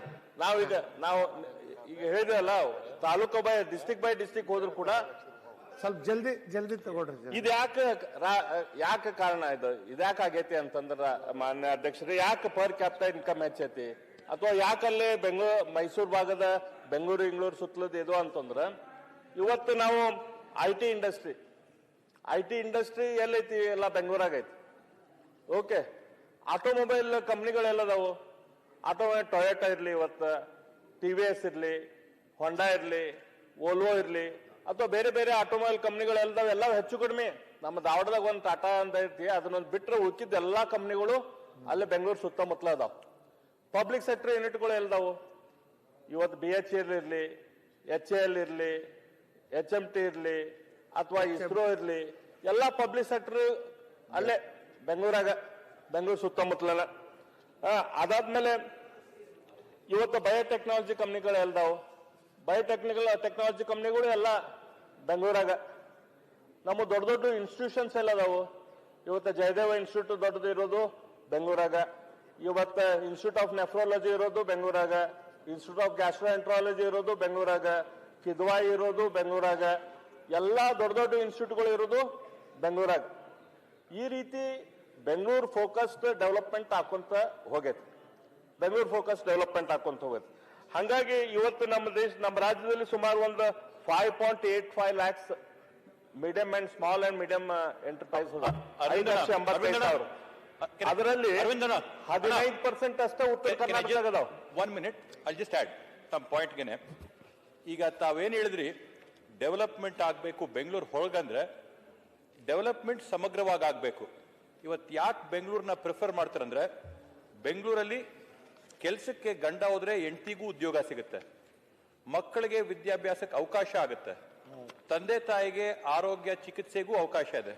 ಸೊ ಎಲ್ಲ ಸೋಷಿಯಲ್ ಫ್ಯಾಕ್ಟರ್ಸ್ನ ನಾವು ಬೇರೆ ಬೇರೆ ಭಾಗಗಳಿಗೆ ತರದಿದ್ರೆ, ಈ ಓವರ್ ಆಲ್ ಸೋಷಿಯಲ್ ಇನ್ಫ್ರಾಸ್ಟ್ರಕ್ಚರ್ ತಾವೇನ್ ಹೇಳ್ತಾ ಇದ್ದೀರಾ, ಇವನ್ನು ನಾವು ಮೂವ್ ಮಾಡದಿದ್ರೆ ಈ ಕಡೆಗೆ, ನಾವು ಉದ್ಯೋಗಗಳನ್ನ ಇಂಡಸ್ಟ್ರಿಗಳನ್ನ ಎಲ್ಲ ಈ ಕಡೆಗೆ ತರಂತದ್ದು ಸಾಕಷ್ಟು ಸಮಸ್ಯೆ ಆಗ್ತದೆ. ಸೊ ಸರ್ಕಾರ ಒಂದು ಕಡೆ ಆದ್ರೆ to bring all the soft infrastructure towards north Karnataka, ಇದಕ್ಕೂ ಕೂಡ ನಾವು ಒಂದು ಪ್ರಯತ್ನ ಮಾಡಬೇಕಾಗ್ತದೆ. It is not only funds ಅಂತ ನನ್ನ ಒಂದು ಅಲ್ಲ, ಅನಿಸಿಕೆ. ನಾನು ಅದಕ್ಕೆ ಬರ್ತೇನೆ. ಈಗ ಪ್ರಾಬ್ಲಮ್ ಏನಿದೆ ನಾನು ಹೇಳ್ತಾ ಇದ್ದೇನೆ, ಇಶ್ಯೂ ಏನಿದೆ, ಇದಕ್ಕೆ ಸೊಲ್ಯೂಷನ್ ಏನಂತ ಕೂಡ ನಾನು ನಮ್ಮ ಪ್ರಕಾರ ನೀವು ಹೇಳ್ತಾ ಇರೋದು ಪಾಯಿಂಟ್ ಇನ್ಕ್ಲೂಡ್ ಮಾಡ್ಕೊಂಡು ಅಲ್ಲ, ಏನ್ ಸೊಲ್ಯೂಷನ್ ಏನಿದೆ ಅಂತ ನಾನು ಹೇಳ್ತೀನಿ. ಅಧ್ಯಕ್ಷರೇ, ನನಗೆ ಅರ್ಥ ಆಗ್ತಾ ಇಲ್ಲ. ಅವ್ರು ಉತ್ತರ ಕರ್ನಾಟಕದ ಬಗ್ಗೆ, ವಿಶೇಷವಾಗಿ ಇಲ್ಲಿಯ ಸಮಸ್ಯೆಗಳ ಬಗ್ಗೆ ಬಹಳ ಅರ್ಥಗರ್ಭಿತವಾಗಿ ಮಾತನಾಡ್ತಿದ್ದಾರೆ. ದಯವಿಟ್ಟು ಯಾರು ಡಿಸ್ಟರ್ಬ್ ಮಾಡಬಾರ್ರಿ ಬೆಂಗಳೂರಿನವರು. ಯಾಕೆ ಬೆಂಗಳೂರಿನವ್ರು ನಿಮ್ಗೆ ಯಾಕ್ರಿ ಅವ್ರು ಮಾತಾಡಕ್ಕೂ ಬಿಡುವಲ್ರಲ್ಲ ನಿಮ್ಮ ಪಾರ್ಟಿಯವರಿಗೆ? ನಮ್ಮ it's A correlated. He's doing a very good information. ನಮಗ ಅದಕ್ಕೆ ದಯಮಾಡಿ ಯಾರು ಡಿಸ್ಟರ್ಬ್ ಮಾಡಬೇಡಿ. ಬೆಂಗಳೂರು ಬಗ್ಗೆ ಹೆಮ್ಮೆ ಐತೆ. ಡಿಸ್ಟರ್ಬ್ ಮಾಡಬೇಡಿ ಯಾರು. ನಮಗ ಬೆಂಗಳೂರು ಬಗ್ಗೆ ಹೆಮ್ಮೆ ಐತಿ. ಬೆಂಗಳೂರು ಬಗ್ಗೆ ನಾವು, ಯಾಕಂದ್ರೆ ನಮ್ಮ ರಾಜಧಾನಿ ಬೆಂಗಳೂರು, ಅದ್ರ ಬಗ್ಗೆ ನಮಗೆ ಹೆಮ್ಮೆ ಐತಿ. ಆದ್ರೆ ಅದ್ರ ಜೊತೆ ಸಮಗ್ರ ಕರ್ನಾಟಕ ಯಾವ ರೀತಿ ಅಭಿವೃದ್ಧಿ ಮಾಡ್ಬೇಕನ್ನುವಂತ ಚಿಂತನೆಯನ್ನ ನಾನು ನಿಮ್ಮ ಮುಂದೆ ಇಡ್ತಾ ಇದ್ದೇನೆ.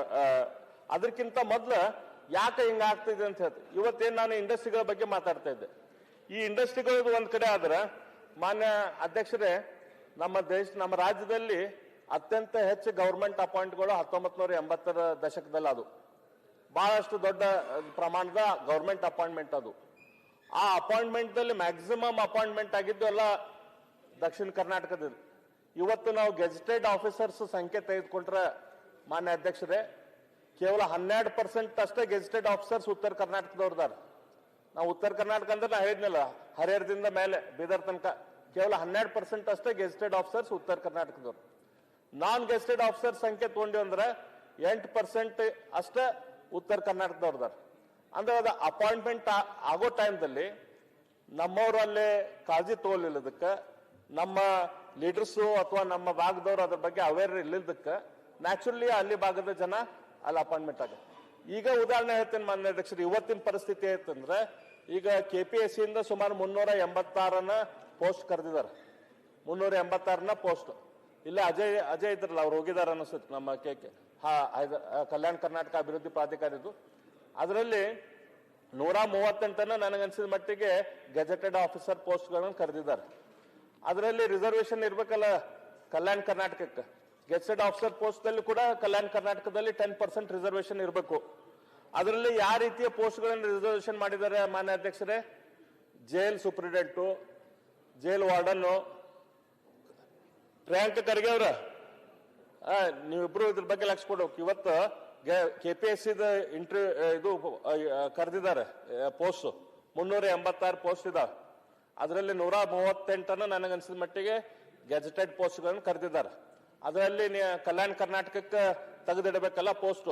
ಯಾವ ಟೈಪ್ ಪೋಸ್ಟ್ ತೆಗೆದಿಟ್ಟಿದ್ದಾರೆ? ಜೈಲ್ ವಾರ್ಡನ್ನು, ಜೈಲ್ ಸೂಪರಿಂಟೆಂಟು, ಇಂಥವು AC DYSP ಇಂಥ ಪೋಸ್ಟ್ಗಳನ್ನ ರಿಸರ್ವೇಶನ್ ಮಾಡಿಲ್ಲ. ಅಂದ್ರೆ ಯಾಕಂದ್ರೆ ಇದೇನಿದೆ, ನಾವು ನಮ್ಮ ಟೋಟಲ್ ಈ ಸಿಸ್ಟಮ್ದಲ್ಲಿ ಏನಿದೆ ಅಂತಂದ್ರೆ, ನಮಗ ನ್ಯಾಯ ಸಿಗಾಕ ಏನ ರೀತಿ ಕಾನೂನದಲ್ಲಿ ಅಥವಾ ರೂಲ್ಸ್ ದಲ್ಲಿ ಏನ್ ಆಗ್ಬೇಕು ಅದು ಇನ್ನೂ ತನಕನೂ ಆಗ್ತಾ ಇಲ್ಲ. ಹಂಗಾಗಿ ನಮಗೆ ಬೇಕಾದಂತ ಇವತ್ತು ನ್ಯಾಚುರಲ್ ಅಧ್ಯಕ್ಷರ, ಈಗ ಫಸ್ಟ್ ಇಲ್ಲೆಲ್ಲ ನಮ್ಮ ಚೇರ್ದೊಳಗ ಇವತ್ತು ನಮ್ಮ ಇದು ಪೂರ್ತಿ ಸುವರ್ಣಸೌಧಕ್ಕೆ ಹೆಡ್ ಯಾರು? ಅಧ್ಯಕ್ಷರ ಹೆಡ್.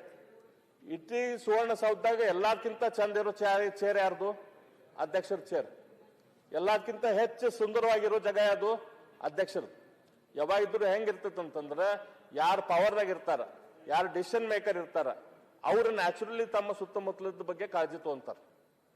ಹಾಗಾಗಿ ಇವತ್ತು ಡಿಸಿಷನ್ ಮಾಡುವಂತ ಜನ, ಡಿಸಿಷನ್ ತೆಗೆದುಕೊಳ್ಳುವಂತ ಜನದಲ್ಲಿ ನಮ್ಮ ಉತ್ತರ ಕರ್ನಾಟಕದವ್ರ ಸಂಖ್ಯೆ ಕಡಿಮೆ ಆತಂದ್ರೆ ನ್ಯಾಚುರಲಿ ಈ ಭಾಗದ ಬಗ್ಗೆ ಲಕ್ಷ್ಯ ಕಡಿಮೆ ಆಗ್ತದೆ. ಇವತ್ತು ಶಾಲಾ ಶಿಕ್ಷಕರ ಸಂಖ್ಯೆ, ಅದರದ್ದು ಸಂಖ್ಯೆ ಇವತ್ತಿಗೂ ನೋಡಿದ್ರೆ ಅದರಲ್ಲೂ ಕೂಡ ನಮ್ಮ ಸಂಖ್ಯೆ ಇವತ್ತು ವೇಕೆನ್ಸಿ ಇರೋದು ಕಡಿಮೆ ಅದಾವ. ಇಲ್ಲೇ ಹೈಯೆಸ್ಟ್ ವೇಕೆನ್ಸಿ ಗುಲ್ಬರ್ಗ ರೀಜನ್ದಾಗ, ನೆಕ್ಸ್ಟ್ ಹೈಯೆಸ್ಟ್ ವೇಕೆನ್ಸಿ ಬೆಳಗಾಂ ರೀಜನ್ದಾಗ. ಯಾಕಂದ್ರೆ ಇಲ್ಲೇ ಅಪಾಯಿಂಟ್ಮೆಂಟ್ ಆಗಿ ಬರ್ತಾರ, ಬಂದ್ ಆ ಕಡೆ ಟ್ರಾನ್ಸ್ಫರ್ ತಗೊಂಡು ಅಲ್ಲಿ ಹೋಗ್ಬಿಡ್ತಾರ.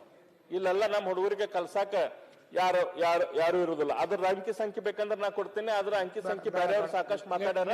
ನಾನು ಜನರಲ್ಲೇ ಅಂಕಿ ಸಂಖ್ಯೆಗಳ ಬಗ್ಗೆ ಹೆಚ್ಚು ನಾನು ಹೋಗ್ತಾ ಇಲ್ಲ.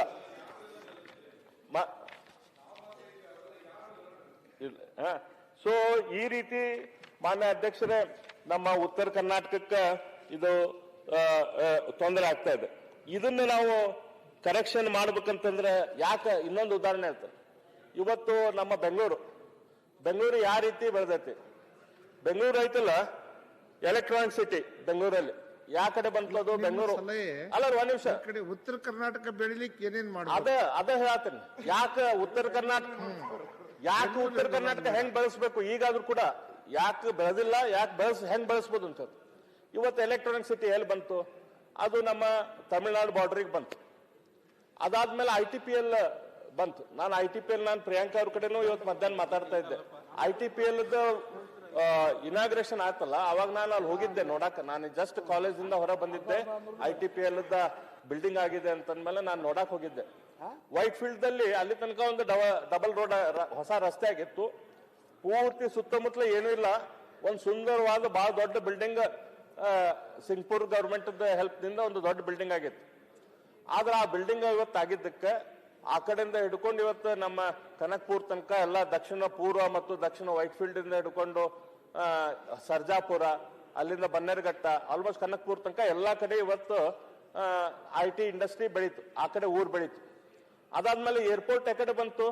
ಏರ್ಪೋರ್ಟ್ ಈ ಕಡೆ ಆಂಧ್ರ ಬಾರ್ಡರ್ದಲ್ಲಿ ಬಂತು, ಹೊಸ ಏರ್ಪೋರ್ಟ್. ಇವತ್ತೆಲ್ಲ ಆಂಧ್ರ ಬಾರ್ಡರ್ ಕಡೆ ನಮ್ಮ ಬೆಂಗಳೂರು ಬೆಳೀತು. ಇದು ನಮ್ಮ ಇದು ಹೊಸ ನಮ್ಮ ಏನು ಎಲೆಕ್ಟ್ರಾನಿಕ್ ಸಿಟಿ ಆಗಲಿ ಅಥವಾ ITPL ಆಗಲಿ, ಇವು ನಮ್ಮ ಉತ್ತರ ಭಾಗಕ್ಕೆ ಬಂದಿತ್ತಂದ್ರೆ, ತುಮಕೂರು ಕಡೆ ಬಂದಿತ್ತಂದ್ರೆ ನಮ್ಮ ಉತ್ತರ ಕರ್ನಾಟಕದ ಕಡೆ ಡೆವಲಪ್ಮೆಂಟ್ ಶುರು ಆಗ್ತಿತ್ತು. ಇವತ್ತು ಮೊನ್ನೆ ಒಂದು ಲೆನ್ಸ್ ಕಾರ್ಟ್ ಅನ್ನುವಂತ ಕಂಪನಿ, ನಮ್ಮ ಪಾಟೀಲ್ ರಿಲ್ಲಲ್ಲಿ ಲೆನ್ಸ್ ಕಾರ್ಟ್ ಅನ್ನುವಂತ ಕಂಪನಿ ನಮ್ಮ ಕರ್ನಾಟಕದಲ್ಲಿ ಕೂಡ ನಾವು ಆ ಇಂಡಸ್ಟ್ರಿ ತಗೊಂಬರಕ್ಕೆ ಪ್ರಯತ್ನ ಮಾಡ್ತೀವಿ. ಆದ್ರೆ ಅವ್ರು ನಮ್ಮನ್ನ ಬಿಟ್ಟು ಆಂಧ್ರ ಪ್ರದೇಶಕ್ಕೆ ಹೋದ್ರು. ಯಾಕಂದ್ರೆ ಆಂಧ್ರ ಪ್ರದೇಶದವರು ಅವರಿಗೆ ಬೆಟರ್ ಫೆಸಿಲಿಟಿ ಕೊಟ್ರು ಅಂತ ಹೇಳಿ ಅವರು ಆಂಧ್ರ ಪ್ರದೇಶಕ್ಕೆ ಹೋದ್ರು. ಅವ್ರು ಯಾಕೆ ಆಂಧ್ರ ಪ್ರದೇಶಕ್ಕೆ ಹೋದ್ರು ಅಂತಂದ್ರೆ, ಆಂಧ್ರ ಪ್ರದೇಶದಿಂದ ಹೊಸ ಏರ್ಪೋರ್ಟ್ ಬಹಳ ಏನು ದೂರ ಇಲ್ಲ. ನಮ್ಮ ಏರ್ಪೋರ್ಟ್ ಫಾಯ್ದೆ ತೊಗೊಂಡು ಇವತ್ತು ಆಂಧ್ರ ಪ್ರದೇಶಲ್ಲೇ ಬೆಳಕತ್ತೈತಿ. ಅಂದ್ರೆ ನಾವು ಬೆಂಗಳೂರು ಬೆಳೆಸುವಂತದ್ದು ಕೂಡ ಅಖಂಡ ಕರ್ನಾಟಕವನ್ನು ಮನಸ್ಸಿನಲ್ಲಿ ಇಟ್ಕೊಂಡು ಬೆಳೆಸ್ಬೇಕಾಕೈತಿ. ಇವತ್ತು ಬೆಂಗಳೂರಲ್ಲಿ ಹೊಸ ಸ್ವಿಫ್ಟ್ ಸಿಟಿ ಪ್ಲಾನ್ ಮಾಡತ್ತಾರೆ. ಸ್ವಿಫ್ಟ್ ಸಿಟಿ ಎಲ್ಲಿ ಮಾಡ್ತಾ ಇದ್ದಾರೆ ಮಾನ್ಯ ಅಧ್ಯಕ್ಷರೇ? ಸರ್ಜಾಪುರದಾಗ ಇವತ್ತು ಆಲ್ರೆಡಿ ಇಷ್ಟು ಕಂಜೆಷನ್ ಆಗಿದೆ. ಇವತ್ತು ಆಲ್ರೆಡಿ ಇಷ್ಟು ಡೆವಲಪ್ಮೆಂಟ್ ಆಗೈತಿ. ಅಲ್ಲೇ ಹೊಸ ಡೆವಲಪ್ಮೆಂಟ್ ಅಂತ ಒಂದು ದೊಡ್ಡ ಸ್ವಿಫ್ಟ್ ಸಿಟಿ ಅಂತ ಡೆವಲಪ್ಮೆಂಟ್ ಅಲ್ಲಿ ಮಾಡುವಂತ ಅವಶ್ಯಕತೆ ಇಲ್ಲ. ಅಲ್ಲಿ ಇರ್ಬೋದು ಬೇರೆ ಬೇರೆ ರೀಸನ್ ಅಲ್ಲಿ ಮಾಡಕ್, ಯಾಕಂದ್ರೆ ಅಲ್ಲಿ ಯಾರ್ಯಾರ್ದು ಲ್ಯಾಂಡ್ ಇರ್ಬೋದು, ಆ ಲ್ಯಾಂಡ್ಗಳಿಗೆಲ್ಲ ಡೆವಲಪ್ ಆಕೈತಂತೆ. ಆದ್ರೆ ನಂದು ವಿನಂತಿ ಅಂದ್ರೆ ಆ ಲ್ಯಾಂಡಿಗೆ ಆಸ್ ಇಟ್ ಈಸ್ ಡೆವಲಪ್ಮೆಂಟ್ ಐತಲ್ಲ, ಅಲ್ಲಿ ಚಲೋ ರಸ್ತೆ ಮಾಡಿದ್ರೆ ಸಾಕು, ಇನ್ನೂ ಲ್ಯಾಂಡ್ ರೇಟ್ ಏರ್ತೈತಿ. ಆ ಸ್ವಿಫ್ಟ್ ಸಿಟಿ ಅಂತ ಸಿಟಿಗಳು ಬೆಂಗಳೂರಿನ ಉತ್ತರ ಭಾಗದಲ್ಲಿ ಮಾಡಿದ್ರೆ ಆ ಉತ್ತರ ಭಾಗದ ಆ ಕಡೆ ಕೂಡ ಇವತ್ತು ಊರು ಬೆಳಕ್ ಸಾಧ್ಯ ಆಗ್ತೈತಿ. ಮಾನ್ಯ ಅಧ್ಯಕ್ಷರೇ, ನಾವು ಇವತ್ತು ಬೆಂಗಳೂರಿನ 2ನೇ ಏರ್ಪೋರ್ಟ್ ಇದ್ದ ಅವಶ್ಯಕತೆ ಬಂದಿದೆ. ಬಹಳ ಒಳ್ಳೆ ರೀತಿಯಿಂದ ನಮ್ಮ ಬೆಂಗಳೂರು 1ನೇ ಏರ್ಪೋರ್ಟ್ ಡೆವಲಪ್ ಆಗಿತ್ತಂತೆ. ಇವತ್ತು 2ನೇ ಏರ್ಪೋರ್ಟ್ ಕೂಡ ಬೆಂಗಳೂರದ ಡೆವಲಪ್ಮೆಂಟ್ ಮಾಡಬೇಕು ಅನ್ನೋ ಬಗ್ಗೆ ಚಿಂತನೆ ನಡೆದಿದೆ. ಅದ್ರ ಬಗ್ಗೆ ಬೇರೆ ಬೇರೆ ಜಾಗ ವಿಚಾರ ಮಾಡತ್ತೈತಿ. ಆ ಜಾಗದಲ್ಲಿ ನಂದು ಸಲಹೆ ಅಂತಂದ್ರೆ, ನಂದು ವಿಚಾರ ಅಂತಂದ್ರೆ, ಇವತ್ತು ನಮ್ಮ ಕೆಂಪೇಗೌಡ ಇಂಟರ್ನ್ಯಾಷನಲ್ ಏರ್ಪೋರ್ಟ್ ಏನೈತಲ್ಲ, ಅದರಿಂದ ನಂತರ ಚಿಕ್ಕಬಳ್ಳಾಪುರ, ದೊಡ್ಡಬಳ್ಳಾಪುರ ಹೋಗಿ ಆಂಧ್ರ ಪ್ರದೇಶದಲ್ಲಿ ಎಲ್ಲಾ ಕಡೆನೂ ಇವತ್ತು ಇಂಡಸ್ಟ್ರಿಗಳ ಡೆವಲಪ್ಮೆಂಟ್ ಆಗಿದೆ. ಅಲ್ಲಿಂದ ಒಂದು 100-120 ಕಿಲೋಮೀಟರ್ ತನಕ. ಅದೇ ರೀತಿ ಇವತ್ತು ಮಧ್ಯ ಕರ್ನಾಟಕ ಮತ್ತು ಉತ್ತರ ಕರ್ನಾಟಕ ಇವತ್ತೇನು ನಮ್ಮ ಬೆಂಗಳೂರು ಬೆಳವಣಿಗೆ ಆಗತೈತಿ, ಅದ್ರ ಫಾಯ್ದೆ ನಮಗೂ ಕೂಡ ಬರೋ ದೃಷ್ಟಿಯಿಂದ ತುಮಕೂರು ಮತ್ತು ಶಿರಾ ನಡುವ ನೀವು 2nd ಇಂಟರ್ನ್ಯಾಷನಲ್ ಏರ್ಪೋರ್ಟ್ ಮಾಡಿದ್ರಿ ಅಂತಂದ್ರೆ ನಮ್ಗೆ ತಡ ಇಲ್ದ ಚಿತ್ರದುರ್ಗ ತನಕ ಇಂಡಸ್ಟ್ರಿಗಳು ಬಂದ್ಬಿಡ್ತಾವ. ಅಲ್ಲಿಂದ ದಾವಣಗೆರೆ ಮತ್ತು ಉತ್ತರ ಕರ್ನಾಟಕ ಮತ್ತು ನಮ್ಮ ಉತ್ತರ ಕರ್ನಾಟಕ ಅಂದ್ರೆ ಅಪ್ ಟು ಬೀದರ್ ತನಕ 15 ಜಿಲ್ಲೆಗಳದಾವಲ್ಲ, ಆ ಕಡೆ ಸಿಟಿ ಡೆವಲಪ್ಮೆಂಟ್ ಮಾಡಾಕ ತಯಾರಾಕೈತಿ. ಈ ರೀತಿ ನಾವು ರಾಜ್ಯ ಡೆವಲಪ್ ಮಾಡ್ಬೇಕಾದ್ರೆ ಅಖಂಡ ಕರ್ನಾಟಕದ ಚಿತ್ರ ಕಣ್ಣಲ್ಲಿ ಇಟ್ಕೊಂಡು ನಾವು ಡೆವಲಪ್ ಮಾಡ್ಬೇಕಾಕೈತಿ. ಅಂದ್ರೆ ನಮಗೆ ಬೆಂಗಳೂರು ಬೆಳಿಲಿ, ಅದ್ರ ಜೊತೆ ಅದ್ರದ್ದು ಫ್ರಿಂಜ್ ಬೆನಿಫಿಟ್, ಅದ್ರ ಜೊತೆ ಬೆನಿಫಿಟ್ ಏನದಾವಲ್ಲ ಅವು ಕೂಡ ನಮಗೆ ಬರಲಿ ಅಂತ ಹೇಳಿ ನಾನು ವಿನಂತಿ ಮಾಡ್ಕೊಂತೀನಿ. ಮಾನ್ಯ ಅಧ್ಯಕ್ಷರು, ಇವತ್ತು ಬೆಂಗಳೂರು ಯಾಕೆ ಬೆಳೆದೈತಿ? ಅಲ್ಲೇನ್ ಲಾಲ್ಬಾಗ್ ಗಾರ್ಡನ್ ಐತಂತೆ ಬೆಂಗಳೂರು ಬೆಳೆದತ್ತ, ಅಥವಾ ಅಲ್ಲೇನ್ ಚಲೋ ರಸ್ತೆ ಐತಂತೆ ಬೆಂಗಳೂರು ಬೆಳೆದತ್ತ? ಬೆಂಗಳೂರು ಬೆಳೆಯಕ್ಕೆ ಮೂಲ ಕಾರಣ ಅಂತಂದ್ರ ಅಲ್ಲಿ ಉದ್ಯೋಗ ಸೃಷ್ಟಿ ಏನಾಗೈತಿ ಮಾನ್ಯ ಅಧ್ಯಕ್ಷರೇ, ಅಲ್ಲೇನು ವೆಲ್ತ್ ಕ್ರಿಯೇಷನ್ ಆಗತ್ತಲ್ಲ, ಅದು ಬೆಂಗಳೂರು ಡೆವಲಪ್ಮೆಂಟ್ಗೆ ನಿಜವಾದ ಕಾರಣ. ಅಲ್ಲೇನು ವೆಲ್ತ್, ಮೊನ್ನೆ ನಾನು ಒಂದು ಉದ್ಯೋಗ ಮೇಳ ಮಾಡಿದ್ದು, ನಮ್ಮ ಪಕ್ಷದ ಕಾರ್ಯಕರ್ತರೆಲ್ಲರೂ ಕೂಡಿ ಒಂದು ಉದ್ಯೋಗ ಮೇಳ ಮಾಡಿದ್ರು. ಆ ಉದ್ಯೋಗ ಮೇಳ ಮಾಡಿದ್ರೆ 1,000 ಜನಕ್ಕೆ ಅಪ್ರಾಕ್ಸಿಮೇಟ್ಲಿ ಉದ್ಯೋಗ ಸಿಕ್ತು. ಅದರಲ್ಲಿ ಬಂದಂತ ಕಂಪ್ನಿಗಳು ಎಲ್ಲ ಬೆಂಗಳೂರು ಕಡೆಯಿಂದ, ನಮ್ಮ ಬಚ್ಚೇಗೌಡರ ಏರಿಯಾದಿಂದನೂ ಬಂದಿದ್ದು, ಸುತ್ತಮುತ್ತಲ ಎಲ್ಲ ಏರಿಯಾದಿಂದ ಕಂಪ್ನಿಗಳು ಬಂದಿದ್ದು. ಅಲ್ಲಿ ನಾನು ಕೇಳ್ತಾ ಇದ್ದ ಬಂದಂತ ಕಂಪ್ನಿಗಳಿಗೆ ಎಷ್ಟು ಮಂದಿ ನಿಮ್ಗೆ ಎಂಪ್ಲಾಯ್ಮೆಂಟ್ ತಗೊಂತೀರಿ ಅಂತ ಹೇಳಿ. 50,000 ತಗೊಂತೇವೆ ಅಂತ ಹೇಳಿದ್ವು ಒಂದು ಕಂಪ್ನಿ. ಯಾ 50,000 ಮಂದಿನ ಎಂಪ್ಲಾಯ್ಮೆಂಟ್ ಅಲ್ಲಿ ಜನ ಇಲ್ಲ ಕೆಲಸ ಮಾಡಕ್ಕೆ. ಅಲ್ಲೇ ಬೆಂಗಳೂರು ಸುತ್ತಮುತ್ತಲ ಆ ಭಾಗದಲ್ಲಿ ಕೆಲಸ ಮಾಡಕ್ಕೆ ಜನ ಇಲ್ಲ. ಅವ್ರು ಉತ್ತರ ಕರ್ನಾಟಕದಾಗ ಬಂದು ತೊಗೊಂಡು ಹೋಗ್ತಾರೆ. ಅಂದ್ರೆ ಏನು, ಈಗ ಆಲ್ರೆಡಿ ಕಂಜೆಸ್ಟೆಡ್ ಇರುವಂತ ಬೆಂಗಳೂರು ಆ ಸುತ್ತಮುತ್ತಲ ಏರಿಯಾಕ್ಕೆ ನಮ್ಮ ಉತ್ತರ ಕರ್ನಾಟಕದ ಜನ 16,000 18,000 ಪಗಾರ ತೊಗೊಂಡು ಅಲ್ಲಿ ಹೋಗ್ಬೇಕು. ಇಲ್ಲಿ ನಮಗೊಂದು 100 ಮಂದಿಗೆ ಜನ ಜಾಬ್ ಕೊಡಾಕಿಲ್ಲ ಇಂಡಸ್ಟ್ರಿ ಇಲ್ಲ. ಅಲ್ಲಿ ಅಷ್ಟು ದೊಡ್ಡ ಪ್ರಮಾಣದ ಹೊಸ ಈಗ ಹಾರ್ಡ್ವೇರ್ ಇದು ಸಾಫ್ಟ್ವೇರ್ ಹೋತು, ಹಾರ್ಡ್ವೇರ್ ಕೂಡ ಈಗ IT ಹಾರ್ಡ್ವೇರ್ ಕೂಡ ಮ್ಯಾನುಫ್ಯಾಕ್ಚರಿಂಗ್ ಈಗ ಬೆಂಗಳೂರು ಹತ್ತಿರ ಹೆಚ್ಚು ನಡೆದಿದೆ. ಇದಕ್ಕೈತಲ್ಲ ನಾವು ಏನ್ ಮಾಡ್ಬೇಕು ಮಾನ್ಯ ಅಧ್ಯಕ್ಷರೇ, ಒಂದ್ ರೀತಿಯಿಂದ ನಮಗ ಉತ್ತರ ಕರ್ನಾಟಕದ ಅಭಿವೃದ್ಧಿಗೆ, ಇವತ್ತು ನಮ್ಮ ರೈತರ ಅಭಿವೃದ್ಧಿಗೆ ನೀರ್ ಬೇಕು. ನೀರಂತೂ ಬಾಳ್ಬೇಕು. ನೀರದ ಈಗ ಅದ್ರ ಬಗ್ಗೆ ಚರ್ಚೆ ಆಯ್ತು. ಕಾವೇರಿ ಬಗ್ಗೆ ಏನ್ ನೋವು ನಮ್ಮ ಸದನ ತೋಡ್ತೈತಿ, ಅದ ನೋವು ಉತ್ತರ ಕರ್ನಾಟಕದ ಪ್ರಾಜೆಕ್ಟ್ ಬಗ್ಗೆ ಮಾತಾಡ್ಬೇಕು, ಅದನ್ನ ಮಾಡ್ಬೇಕಂತೆ. ಅದ್ರ ಬಗ್ಗೆ ಕನಿಷ್ಠ ಒಂದು 25-30 ಸಾವಿರ ಕೋಟಿ ಇವತ್ತು ಯಾರೊಬ್ರು ಸದಸ್ಯರ ಒಳ್ಳೆ ನಮ್ಮ ಇವ್ರು ಸೌದಿ ಅವ್ರು ಅನಿಸ್ತೈತಿ ಸಜೆಷನ್ ಕೂಡ ಕೊಡ್ತಾ ಇದ್ರು. ಬಾಂಡ್ ಮಾಡೋಂಗಿದ್ರೆ ಅದಕ್ಕೆ ಸ್ಪೆಷಲ್ ಬಾಂಡ್ ಮಾಡಿ ಬಾಂಡ್ ಮೂಲಕ ದುಡ್ಡು ರೈಸ್ ಮಾಡಿ ನಮ್ಮ ಉತ್ತರಕ್ಕೆ UKP 3 ಪ್ರಾಜೆಕ್ಟ್ ಏನೈತಿ ಅದನ್ನ ಕಂಪ್ಲೀಟ್ ಮಾಡುವಂತಲ್ಲಿ ಒತ್ತಾಯ ಇದು ಮಾಡ್ಬೇಕು. ಅದೇ ರೀತಿ ನಮ್ಮ ಪ್ರತಿಯೊಂದು ಹಳ್ಳಿಗಳಿಗೆ ಎಲೆಕ್ಟ್ರಿಸಿಟಿ 24/7 ಎಲೆಕ್ಟ್ರಿಸಿಟಿ ಮತ್ತು ಬ್ರಾಡ್ಬ್ಯಾಂಡ್ ಕನೆಕ್ಷನ್ ಬರುವಂಗಂತಂದ್ರೆ ಇಲ್ಲಿ ನಮ್ದು ಅಡ್ಮಿನಿಸ್ಟ್ರೇಷನ್ ಮತ್ತು ಗವರ್ನೆನ್ಸ್ ಇವೆಲ್ಲ ದೃಷ್ಟಿಯಿಂದ ಪಾಯಿಂಟ್ ಅನುಕೂಲ ಆಗುತ್ತೆ. ಅದಕ್ಕಿಂತ ಹೆಚ್ಚಾಗಿ ಆಗ್ಬೇಕಾಯ್ತು ಮಾನ್ಯ ಅಧ್ಯಕ್ಷರೇ, ನಾವು ಉತ್ತರ ಕರ್ನಾಟಕದವ್ರು ಇನ್ನೊಂದು 25 ವರ್ಷ ಬಿಟ್ಟು ಕೂಡ ಇದೇ ರೀತಿ ಬೆಳಗಾಂ ಸದನದಲ್ಲಿ ಅಥವಾ ಬೆಂಗಳೂರಲ್ಲಿ ಉತ್ತರ ಕರ್ನಾಟಕದ ಬಗ್ಗೆ ಮಾತಾಡೋದು ಬಾರ್ದಂತಂದ್ರೆ ನಮಗ ಶಕ್ತಿ ಕೊಡುವಂತ ಕೆಲಸಗಳಿಲ್ಲ ಆಗ್ಬೇಕು. ನಮ್ಗೆ ಸ್ವಂತ ಶಕ್ತಿ ಬರುವಂತ ಕೆಲಸಗಳು ಸರ್ಕಾರದಿಂದ ಇಲ್ಲ ಆಗ್ಬೇಕು. ಅದು ಏನಂತಂದ್ರೆ ಇಂಡಸ್ಟ್ರಿಗಳು ಇಲ್ಲಿ ಬರಬೇಕು, ಉದ್ಯೋಗ ಸೃಷ್ಟಿ ಇಲ್ಲ ಆಗ್ಬೇಕು. ಮಾನ್ಯ ಅಧ್ಯಕ್ಷರೇ, ಈಗ ಬೆಂಗಳೂರಿಗೂ ಸೇಮ್ ಇನ್ಸೆಂಟಿವ್ ಪಾಲಿಸಿ, ನಮ್ಮಲ್ಲಿನೂ ಕೂಡ ಸೇಮ್ ಇನ್ಸೆಂಟಿವ್ ಪಾಲಿಸಿ ಅಂತಂದ್ರೆ ಕಂಪ್ನಿಗಳು ಬೆಂಗಳೂರು ಸುತ್ತಮುತ್ತಲೇ ಹೋಗ್ತೇವೆ ಅಂತ ಹೇಳ್ತಾರೆ. ಅವ್ರು ಯಾಕೆ ಇಲ್ಲಿ ಬರ್ತಾರ? ನಮ್ಮ ಹೈದರಾಬಾದ್ ಕಲ್ಯಾಣ ಕರ್ನಾಟಕ ಅಥವಾ ಉತ್ತರ ಕರ್ನಾಟಕಕ್ಕೆ ಇಲ್ಲಿ ಬರಾಕೈತಲ್ಲ, ನಾವು ಸ್ಪೆಷಲ್ ಇನ್ಸೆಂಟಿವ್ ಭಾಳ ಅಂದ್ರೆ ಭಾಳ ಉತ್ತಮ. ಈಗ ಆಂಧ್ರದವ್ರು ಹೋಗ್ತಾರೆ. ಈಗ ಲೆನ್ಸ್ ಕಾರ್ಟ್ ಐತಲ್ಲ, ಲೆನ್ಸ್ ಕಾರ್ಟ್ ಆಂಧ್ರಕ್ಕೆ ಹೋಯ್ತು, ಆದ್ರೆ ನಮ್ಮಲ್ಲಿ ಬರ್ಲಿಲ್ಲ. ಇಲ್ಲಿ ಯಾಕೆ ಬರ್ಲಿಲ್ಲಪ್ಪ ಅಂತಂದ್ರೆ ಇಲ್ಲ ನಮ್ಮ ಕರ್ನಾಟಕದ ಇನ್ಸೆಂಟಿವ್ ಅವರಿಗೆ ಕೊಡ್ಲಿಲ್ಲ ಅಂತ ಹೇಳಿ. ನಾನು ಮೊನ್ನೆ ನಮ್ಮ ಇಂಡಸ್ಟ್ರಿ ಮಿನಿಸ್ಟ್ರು ಸರ್ ಕೊಡ್ಲಿಲ್ಲ ಅಂತ ಬಂದಿಲ್ಲ, ಅವರು ಹೆಚ್ಚು ಕೊಡ್ತಾರೆ ಕೆಲವು ಜನ. ಅದೇ ಹೆಚ್ಚು ಕೊಟ್ರು, ಕೊಟ್ಟಿಲ್ಲ ಅಂತ ಬಂದಿಲ್ಲ. ಬೈ ಡಿಫಾಲ್ಟ್ ಕರೆಕ್ಷನ್ ಮಾಡ್ತೀನಿ. ಬೈ ಡಿಫಾಲ್ಟ್ ನಮ್ಮ ಪಾಲಿಸಿಗಳು ಹೆಂಗಿದೆ ಅಂದ್ರೆ subsidies are more subsidies, more incentives if you invest outside Bengaluru only. ಈಗ ನೀವು ಈಗ ಫಿಯರ್ಸ್ಲಿ ಕಾಂಪಿಟೇಟಿವ್ ಆಗಿದೆ, ನಿಮ್ಗೆ ಗೊತ್ತಿದೆ. ಈಗ ಮುಂಚೆ ಬರೀ invest Karnataka, invest Maharashtra, invest Tamil Nadu ಇತ್ತು. ಈಗ invest Chhattisgarh, invest Madhya Pradesh, invest Jharkhand ಎಲ್ಲ ಆಗ್ಬಿಟ್ಟಿದೆ. ನಾವು 100 ರೂಪಾಯಿಗೆ ರಿಯಾಯಿತಿ ಕೊಡ್ತೀವಿ ಅಂದ್ರೆ ಸರ್ ಅವ್ರು 150 ಕೊಡ್ತಾರಂತೆ. 150 ನಾವು ಮ್ಯಾಚ್ ಮಾಡಿದ್ರೆ ಉಚಿತವಾಗಿ ಪವರ್ ಕೊಡ್ತಾರೆ, ಉಚಿತವಾಗಿ ನೀರು ಕೊಡ್ತಾರೆ. ಅವ್ರು ಹೋಗಿ ಕೆಲಸ ಮಾಡೋದು ಒಂದು ಬಾಕಿ ಅಷ್ಟೇ. So it is ಫಿಯರ್ಸ್ಲಿ competitive sir. But the Karnataka policy from before IT ಇರ್ಬೋದು, BT ಇರ್ಬೋದು, ಇಂಡಸ್ಟ್ರಿಯಲ್ ಪಾಲಿಸಿ ಇರ್ಬೋದು, ಹೆಚ್ಚು ರಿಯಾಯಿತಿಗಳನ್ನ ನಾವು ಬಂಡವಾಳ ಬೆಂಗಳೂರು ಹೊರಗೆ ಹಾಕ್ಲಿಕ್ಕೆ ನಾವು ಕೊಡ್ತೀವಿ. ಒಂದು ನಿಮಿಷ ನಾನು ಆಡ್ ಟು ಯು ನೋಡಿ ಪ್ರಿಯಾಂಕ್ ಅವರು, ನಿಮಗೂ ಚೆನ್ನಾಗಿ ಗೊತ್ತಿದೆ ವಿಚಾರ. See the 23-24 investments. Karnataka stands number 2 in the country as in the foreign direct investment after Maharashtra. ನಮ್ಮ ರಾಜ್ಯಕ್ಕೇನು ಕಡಿಮೆ ಆಗಿಲ್ಲ ಅಲ್ಲ. ನೀವು ಹೇಳೋ point yes, I do agree, but still Karnataka is doing very well in the country. We are number 2 in the foreign direct investment attraction. Sir ನಾನು ಒಪ್ತೇನೆ, ನಾನು ಹೇಳಿದ್ದೆ ನನ್ಗೆ ಹೆಮ್ಮೆ ಅನಿಸ್ತೈತಿ. ಒಂದ್ ಕಡೆ ಕರ್ನಾಟಕದ ಸಂಖ್ಯೆ ನೋಡಿದ್ರೆ ನಮ್ಗೆ ಭಾರಿ ಹೆಮ್ಮೆ ಅನಿಸ್ತೈತಿ. ನಮ್ಮ ಪರಿಸ್ಥಿತಿ ನೋಡಿದ್ರೆ ಅಳವು ಬರ್ತೈತಿ ಉತ್ತರ ಕರ್ನಾಟಕದ. ಅದೇ ಈಗ ಹೇಳ್ತೈತಿ, ಈಗ ಭಾಳ ಫಿಯರ್ಸ್ಲಿ ಕಾಂಪಿಟೇಷನ್ ಐತಿ. ಈಗ ಅವ್ರು ಬೆಂಗಳೂರು ಹತ್ರ ಲ್ಯಾಂಡ್ ಕೊಡ್ಲಿಲ್ಲ ಅಂತ ಹೇಳಿ ಆಂಧ್ರ ಕಡೆ ಹೋದ್ರು. ಅಂದ್ರೆ ಆಂಧ್ರನು ಕೂಡ ಬೆಂಗಳೂರಿಂದ ಸ್ವಲ್ಪ ರೂರಲ್ ಏರಿಯಾಕ್ ಅವರು ಈ ಕಡೆ ಉತ್ತರಕ್ಕೆ ಬರುವಂಗ ನಾವೇನಾದ್ರೂ ಇನ್ಸೆಂಟಿವ್ ಕೊಡಬೇಕಿತ್ತಲ್ಲ. ನಮ್ಮ ಮಾನ್ಯ ಇಂಡಸ್ಟ್ರಿ ಮಿನಿಸ್ಟ್ರು ಜಪಾನ್ ಮತ್ತು ಕೊರಿಯಾ ಪ್ರವಾಸ ಮಾಡಿ ಬಂದ್ರು. ಅವ್ರು ಮಾಡಿ ಬಂದ ಮೇಲೆ ಒಂದು ಲಿಸ್ಟ್ ಅನ್ನು ಕೊಟ್ಟರು, ನಾವು ಎಷ್ಟು ದೊಡ್ಡ ಪ್ರಮಾಣದ ಇನ್ವೆಸ್ಟ್ಮೆಂಟ್ ಅನ್ನು ಕರ್ನಾಟಕ ತಗೊಂಡ್ಬರ್ತೇವೆ ಅಂತೇಳಿ. ಆ ಲಿಸ್ಟ್ ಜಸ್ಟ್ ಅಂತ ತಮಗೆ ಓದ್ತೇನೆ, ಅಂದ್ರೆ ಏನಂತ ಹೇಳಿ ನಮಗೆ ಗೊತ್ತಾಕೈತಿ. ಅವರು ಕ್ರಾಫ್ಟಾನ್ ಅಂತ ಒಂದು ಕಂಪ್ನಿ, ಒಂದು ಗೇಮಿಂಗ್ ಕಂಪನಿ, ಅದು 1,245 ಕೋಟಿ ರೂಪಾಯಿ ಇನ್ವೆಸ್ಟ್ಮೆಂಟ್ ಅದಲ್ಲೇ ಬೆಂಗಳೂರಲ್ಲಿ. HYAC ಅಂತ ಕಂಪ್ನಿ ಅದು ಇನ್ವೆಸ್ಟ್ಮೆಂಟ್ ಅಲ್ಲೇ ಬೆಂಗಳೂರಲ್ಲೇ. ಕಿರ್ city establishing 40,000 crores project over 2,000 acres, Doddaballapura ದೇವನಹಳ್ಳಿಯಲ್ಲಿ, ಅದು ಕೂಡ ಬೆಂಗಳೂರು. ಗೋ ಪಿಜ್ಜಾ ಅದು Bengaluru. KB Hana Bank Bengaluru. Samsung Electronics Bengaluru. HY Vision Bengaluru. YG1 Bengaluru. DN Solutions Bengaluru. EMNI Bengaluru. Nifco Bengaluru. Brother Industries Tumakuru. ಇದನ್ನ ಒಂದು ದೊಡ್ಡ ಇದು ಇತ್ತು OSMCO ಅಂತ ಹೇಳಿ, ಅದು Tumakuru. Sumitomo Heavy Industries Bengaluru. Daiki Axis Bengaluru.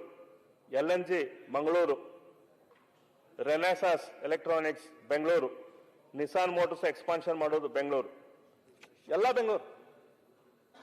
ನಾ ಏನೀಗ ಲಿಸ್ಟ್ ಓದಿದ್ನಲ್ಲ, ಅದರಲ್ಲಿ 19-22 ಕಂಪನಿಗಳು ಅವು, ಒಂದು ಬಿಜಾಪುರಕ್ಕೆ, ಒಂದು ಹುಬ್ಬಳ್ಳಿ. ಅಂದ್ರೆ ಈಗ ಏನಾಗುತ್ತೆ, ಹಿಂಗಾತಂದ್ರೆ ಎಲ್ಲಿಂದ ಇನ್ನೊಂದು 25 ವರ್ಷ ಬಿಟ್ಟು ಬಂದ್ರು ನಾವು ಇದ ಮಾಡ್ತಿರ್ತೀವಿ. ಈ ಕಂಪ್ನಿಗಳಿಗೆ ಏನ್ ಮಾಡ್ಬೇಕು, ನಾವು ಸ್ಪೆಷಲ್ ಇನ್ಸೆಂಟಿವ್ ಕೊಟ್ಟು ಈ ಕಡೆ ತಗೊಂಡ್ಬರ್ಬೇಕು.